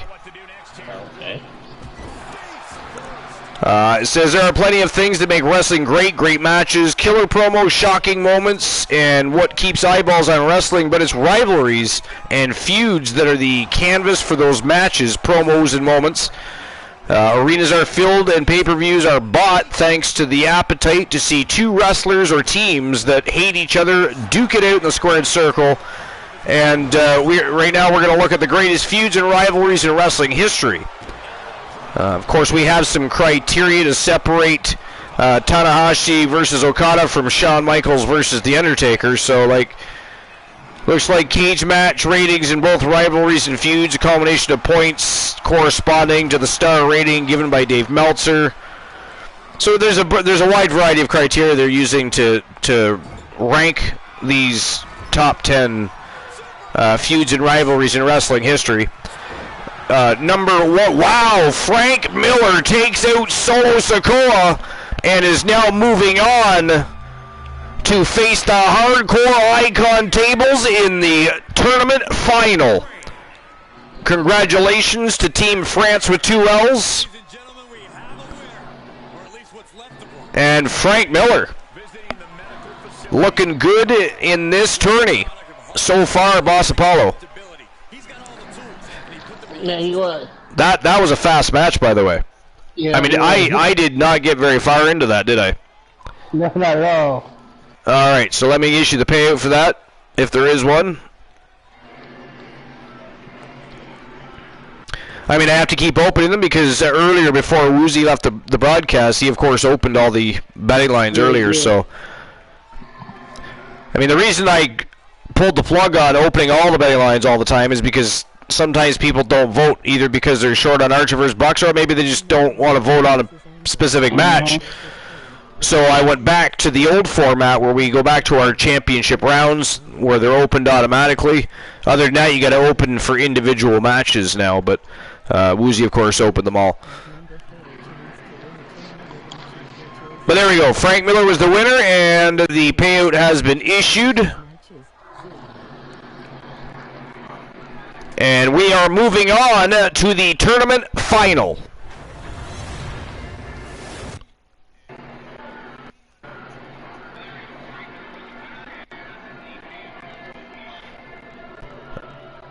Alright, so now the decision you have to make is this. Who moves on to challenge Seth Rollins? Is it going to be Tables or Frank Miller?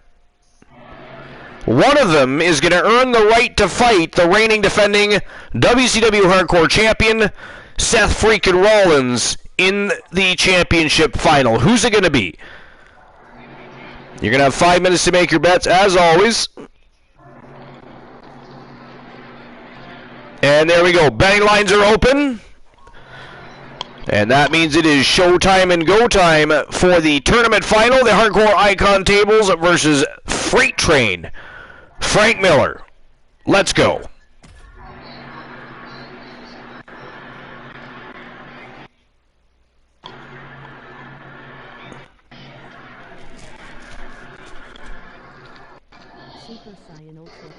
I actually think I forgot to turn the entrance on for that match. I will be honest.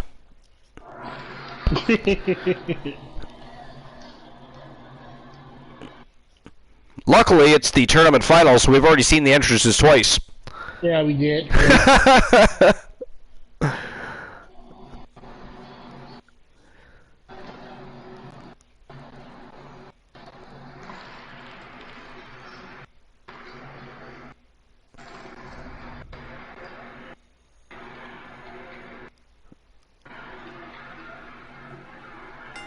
And yeah, I did. So right to the match we go. Let's go. I hate when I do that. But anyways, back to that list.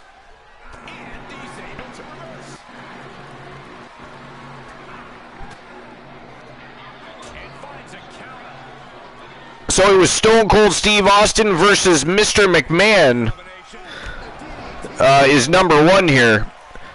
And it said it is really the final part of the criteria above that puts Austin and McMahon at the top of the list. Well, this feud is one of only 4 to win back-to-back Best Feud Awards in 40-year history of the Observer Awards.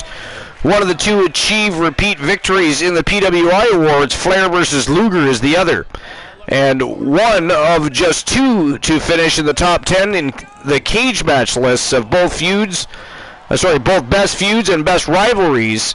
It's the impact on WWE that makes the rivalry number 1 on our list. Says Mr. McMahon a couple of weeks after WrestleMania 14, when Austin won his first WWE title, was challenged to a match by the champion on the 13th of April 1998 Raw after a couple of months of friction between the pair.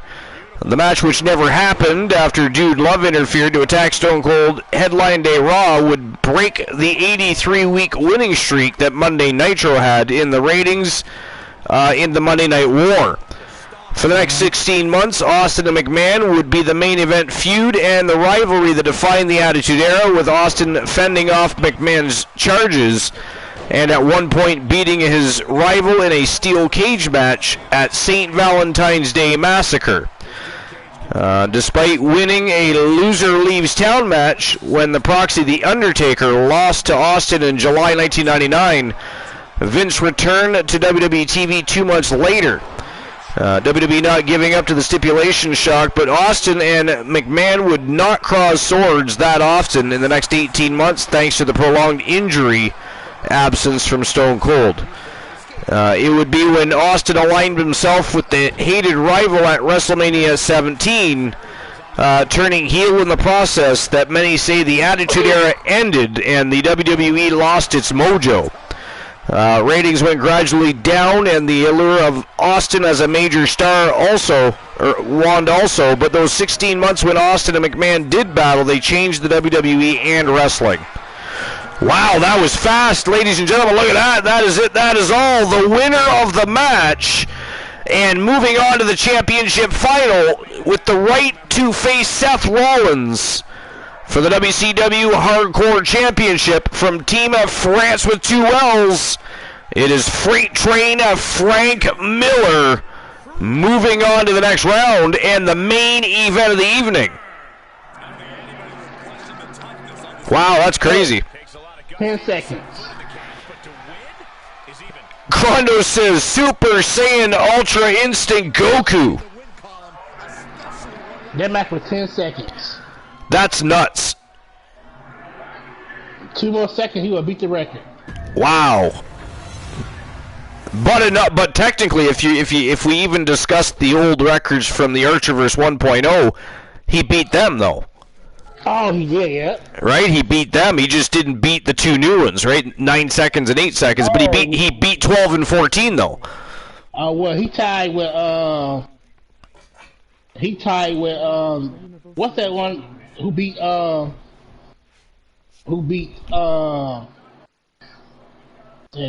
forgot her name. Oh, what's her freaking name?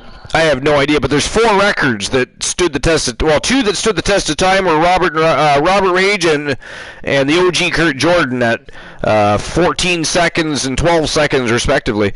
And then the two new records are Poindexter, aka the Dukester right now, and of course the other one was Joe Lincoln. He beat Vader in 9 seconds, and the Dukester beat Greek God Papa Don in 8 seconds.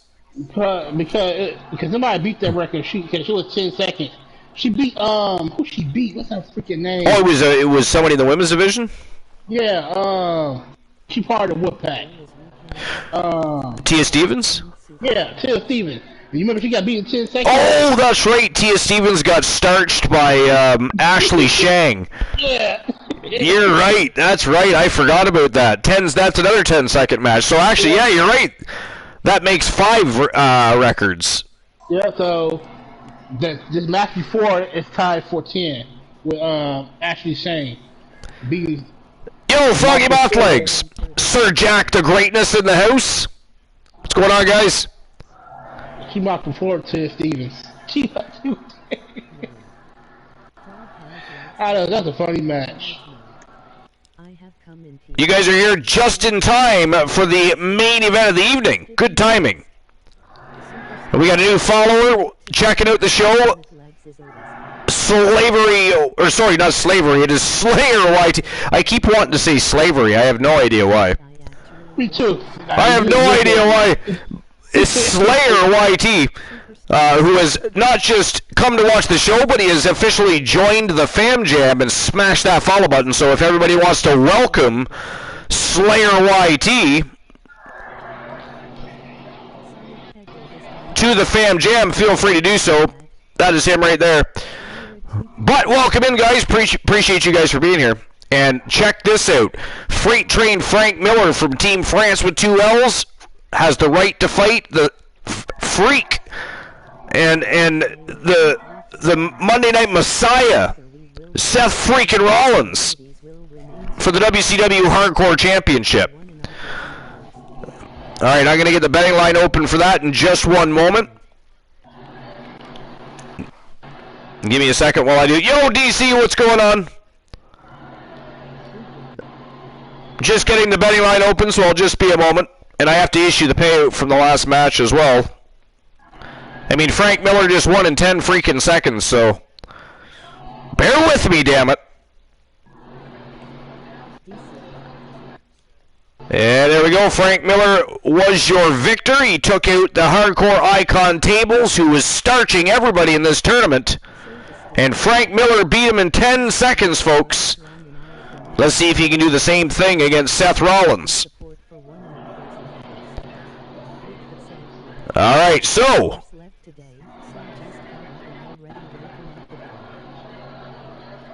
who walks out Hardcore Champ? Is it going to be Seth Rollins? Or is it going to be Frank Miller?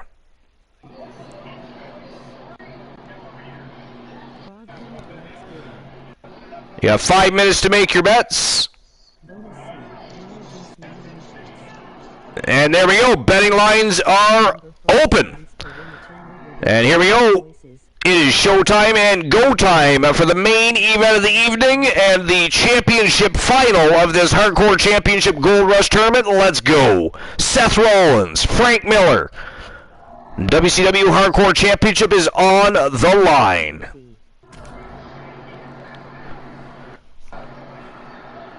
All right, what do you think, boss? Rollins or Miller? I'm going with Rollins. No, I want Miller. Well, how about this? I mean, just do what you normally do. So, I mean, we're in the land of Twitch, right? So we're at home here on Twitch, so you could, I was going to say, you could go for Miller and you could vote for Seth Rollins. Yep, back to my old tricks. Back to your old tricks. What does everybody else think? Miller or Rollins? Who's taking home the Hardcore Championship tonight? You know, and a lot of people are just rolling in, and since it's already the main event of the evening and it's still early, you know what we should do? We should force the Dukester to defend that European title for a go-home happy match. We should really do that, just for Froggy Mothlegs. Just for Froggy Mothlegs. Ooh, Krondos has claimed Andre the Giant. Fantastic. Krondos, I'll make note of that right now. Give me a second. Introducing the challenger from New York, weighing in at 265 pounds, Freight Train, Frank Miller. Remember, guys, the title is on the line here in this one. And I don't remember the last time the champ was in this much jeopardy, Cole. Tonight might just be the night the title changes hands.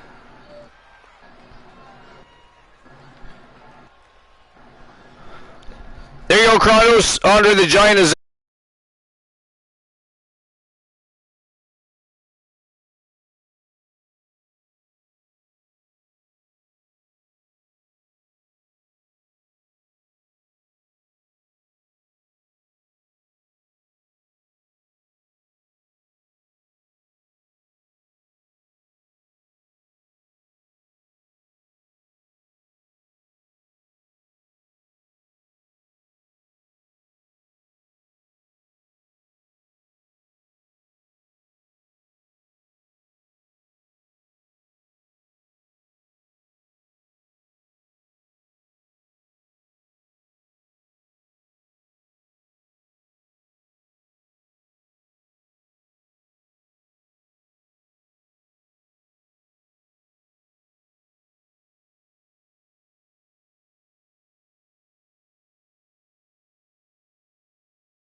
There we go.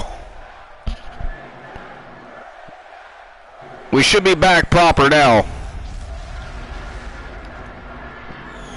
Welcome back. It kind of conked out twice in a row on me there. It was weird.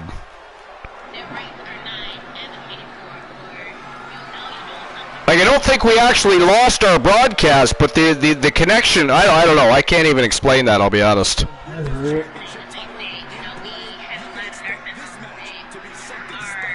Because, yeah, we're still running on the same broadcast.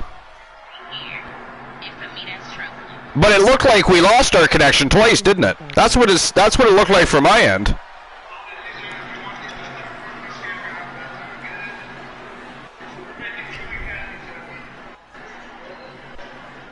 That was kind of crazy.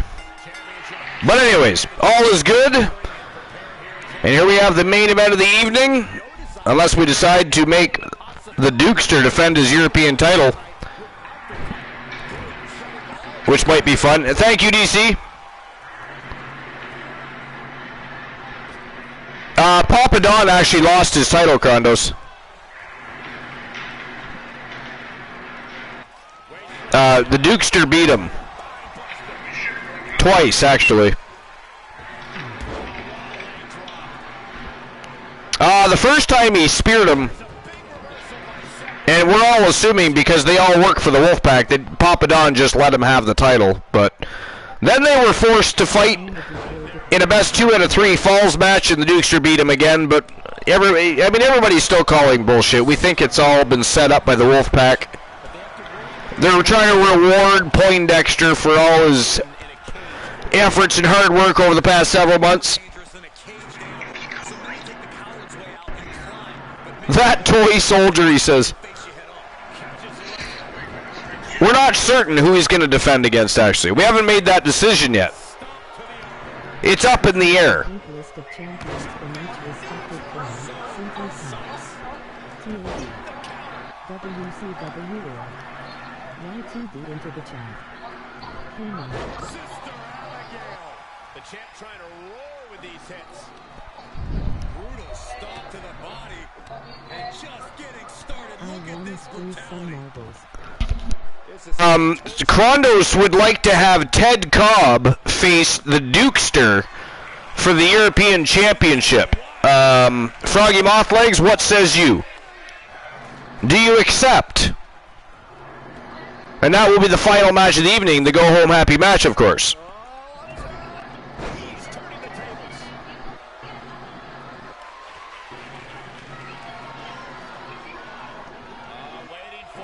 So it would be Ted Cobb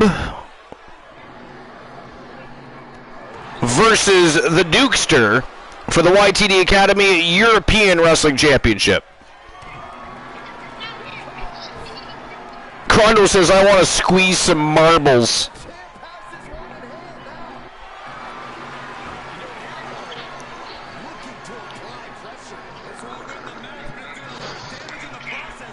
I think Seth Rollins is trying to tear the eye sockets right off the head of Frank Miller here. That's what it seems like.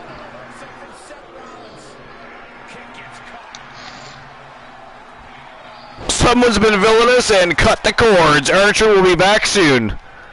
Froggy added a new command.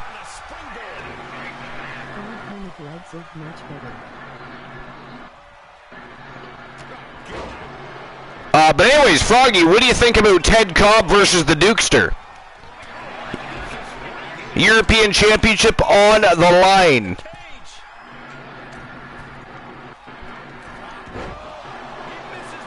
I mean, how dare you ignore Krondos, Froggy?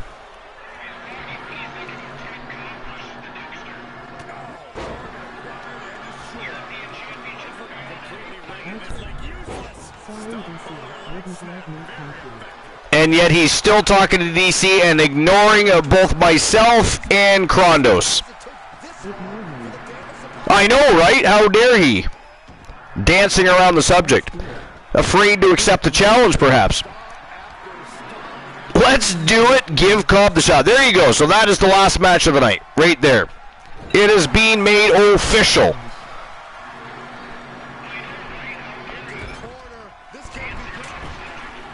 Frog Panic likes it's okay Diddy, yours is much better.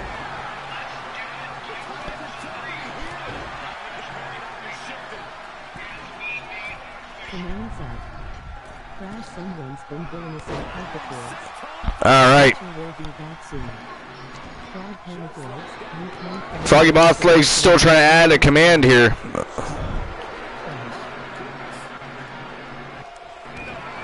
I have no idea why it's not working there, Froggy. To be honest, the combo looks better with Saxophone.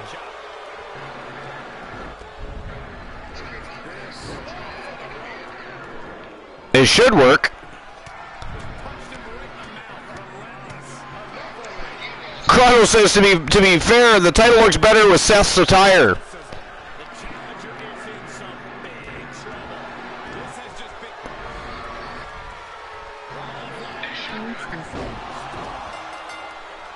Wow, look at that. That is it. That is all, ladies and gentlemen. The winner of the match. And still, the WCW Hardcore Champion, Seth freaking Rollins, is still your champion. Cardinal says, I predicted. Crondos predicted that Seth Rollins would retain.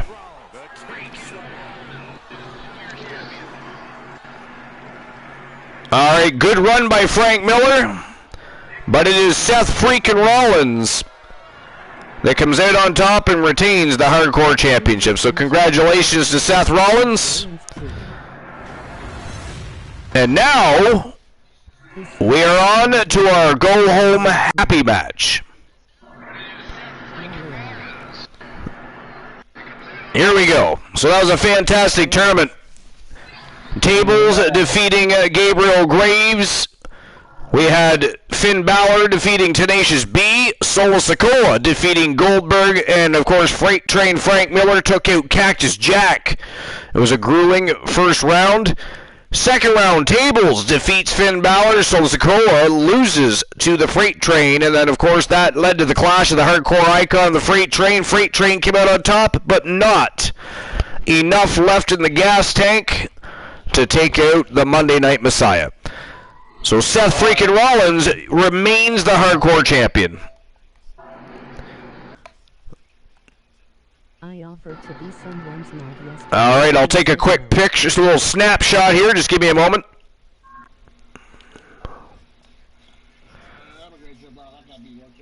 You gotta work in the morning? I do too, actually. But there's one match left, so I've got a little bit of work to do. But have a great evening, and we will talk to you on Wednesday evening. Well, we'll probably talk before then, but Wednesday night, the Archerverse Wrestle Wars. Alright, I'll be there. Alright, we'll talk to you then. Have a great night. Thanks for being here, as always. You too. Alright, so the final match of the night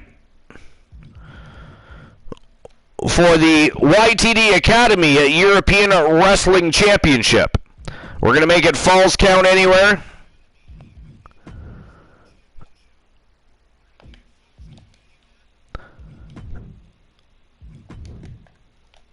Alright, here we go. Ted Cobb from Team Crondos. That's Ted DiBiase. That is Ted Cobb. Challenging the Dukester, a.k.a. the Professor Poindexter, from Team Froggy Moth Legs, representing the Wolfpack. And again, it is for the YTD Academy European Wrestling Championship. And here we go. Main event of the evening. Well, actually, the main event of the evening was the championship final of the tournament. The go-home happy match and final match of the evening. Ted Cobb from Team Crondos versus the Dukester from Team Froggy Moth Legs. Somebody is leaving with the European Championship. Who's it going to be? I'll open up the betting lines one final time. Give me one moment. You are following the very best in fantasy wrestling excellence bar none period. Welcome to the Wolves Den MLV02. Army Men G.I. Joe toy looking bro. Alright. Is it going to be Ted Cobb? Fuck, I can't spell apparently tonight. Here we go. There we go. Yay, I spelled Cobb right. There we go. Good for me.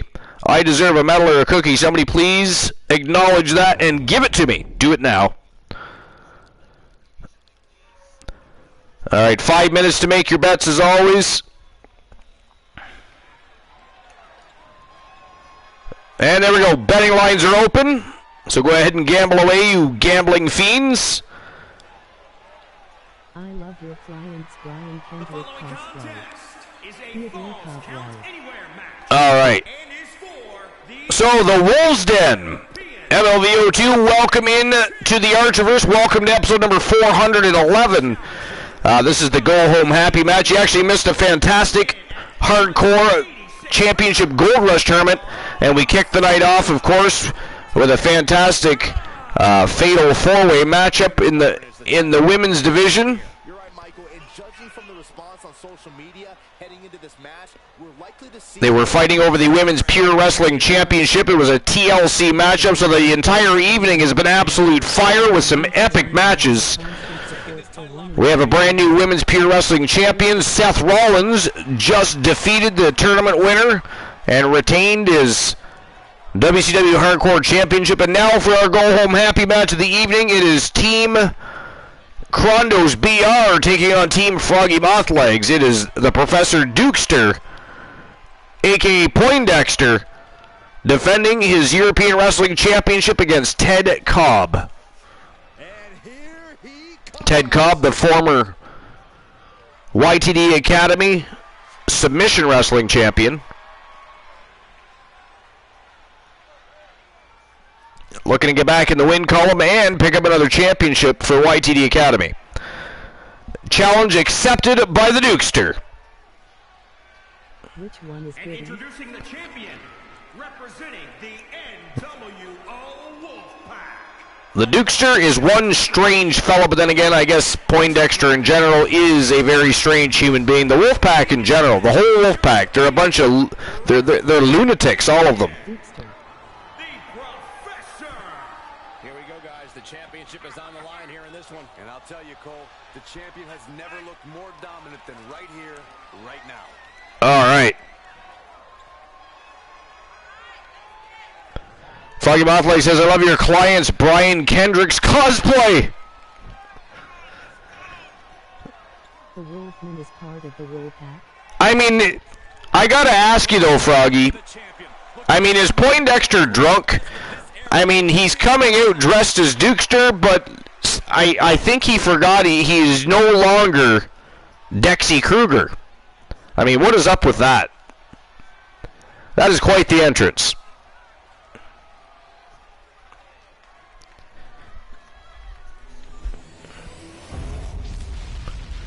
All right, here we go. YTD Academy European Championship on the line. Let's go.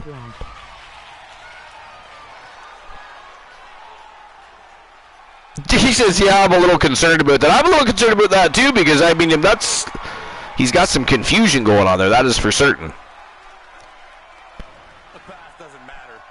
The Dukester, a.k.a. the Professor Poindexter, handed over his title reluctantly, of course. Will it be the last time he holds it for the evening? Will Ted Cobb take that title home? We're going to find out right now. Right now, I say. And as far as the rest of my list from the evening goes, we're just going to save that. And we'll complete. I mean, we only got through one anyways. There's another 9 to go, so we will save that for Wednesday night, when we go live again at 10:30 p.m. Eastern Standard Time for the Archivers Wrestle Wars. Actually, I got to double check that because it might actually be 11:30 p.m. that night. I have to check my schedule. I forget what I'm working on Wednesday.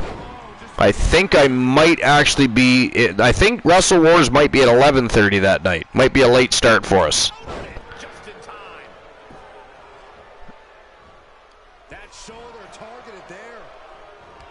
So far, this match has been all the European champion, the Dukester from Team Froggy Mothlegs.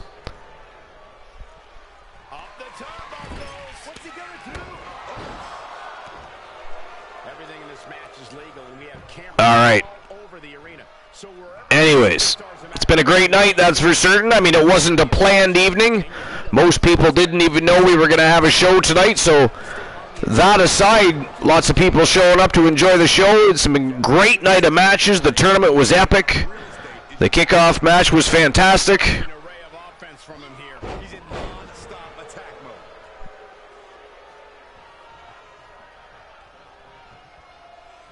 Double underhook applied. Butterfly suplex. The challenger eating up some damage. Rolling neck snap. Oh, stomping away. All right.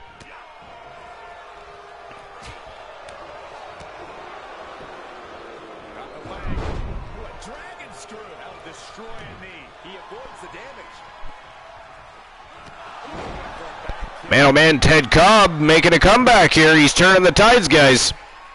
He's positioning himself, closing in. From the top. Diving thrust kick. Wow, Ted Cobb in control. No, the Dukester. Returning fire. Nice reversal by the Dukester. Number 4 chance to win eternal redemption purchases 987. The number to win a life. And so far, I believe nobody has won the jackpot yet.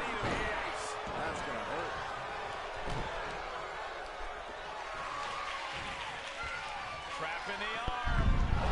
Speaking of Ranger, who's sports? Submission locked in here. Ted Cobb in trouble. Right in the middle of the ring. Amount of pressure in this submission. But Cobb is fighting. No, he lets him out. And for whatever reason, the Dukester lets him out of the submission. I mean, he could regret that. Wow! He's not going to regret it because, ladies and gentlemen, that is it. That is all just like that. The winner of the match and still YTD Academy European Wrestling Champion from Team of Froggy Mothlegs representing the Wolfpack, Not many the Dukester, a.k.a. the Professor Poindexter, is still your champion. Internet European Wrestling Champion. And ladies and gentlemen, that is it. That is all for episode number 411. And again, it wasn't a planned show, so it wasn't advertised, it wasn't planned, it was kind of last moment's notice in the middle of the day, so I appreciate everybody that did stop by and enjoyed the show. I had a great time. One Woozy TV showed up and had a good time on the broadcast booth for a while. We had Boss Apollo earlier. It was just a great time. It was great matches. You guys are always fucking awesome. You guys are one of the best communities on Twitch, and I love and appreciate each and every one of you. But we will see each other again Wednesday evening. And I think it's going to be 11:30 p.m. Eastern Standard Time for the Archivers Wrestle Wars when we recommence the road to Sunday night's tribute to the troops over on YouTube. The very first YTD Academy stream preview, and then, of course, 2 weeks later, or maybe 2.5 weeks later, I'll have to do the math on that, but roughly 2 weeks later, the second annual Archivers Slammiversary is going to end the year with a bang, and then, of course, we have no more regular scheduled shows after that until the new year, but we will likely have a couple of tournaments pop up during the Christmas holidays. But thanks to everybody again. You guys are awesome. Time to invade. You don't have to go home, but you can't stay. Get the fuck out. Goodbye. Oh, wait. Raid channel is offline, so we got to pick a new destination. Give me a minute. How dare they? They're not offline? Lies. I'm going to have to try that again. How dare they? Well, they're not even offline. That's the funny part. That's just Twitch fucking with us, apparently.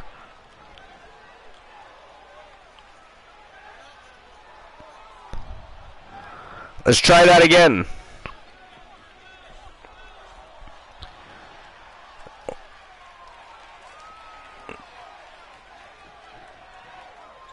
I mean, did it already raid? I don't know. It's acting like we already raided. We're going to do it again anyway. Twitch is borked. Disbelievement. I don't know what the fuck is going on. But anyways, that is it. That is all. You guys have a great night. Appreciate everybody as always. For some reason, it's just messing around. I don't know what's happening. It says the person that I was going to raid is still online, but it's telling me that they're offline. Is what it is. See you Wednesday night. Have a great night, guys.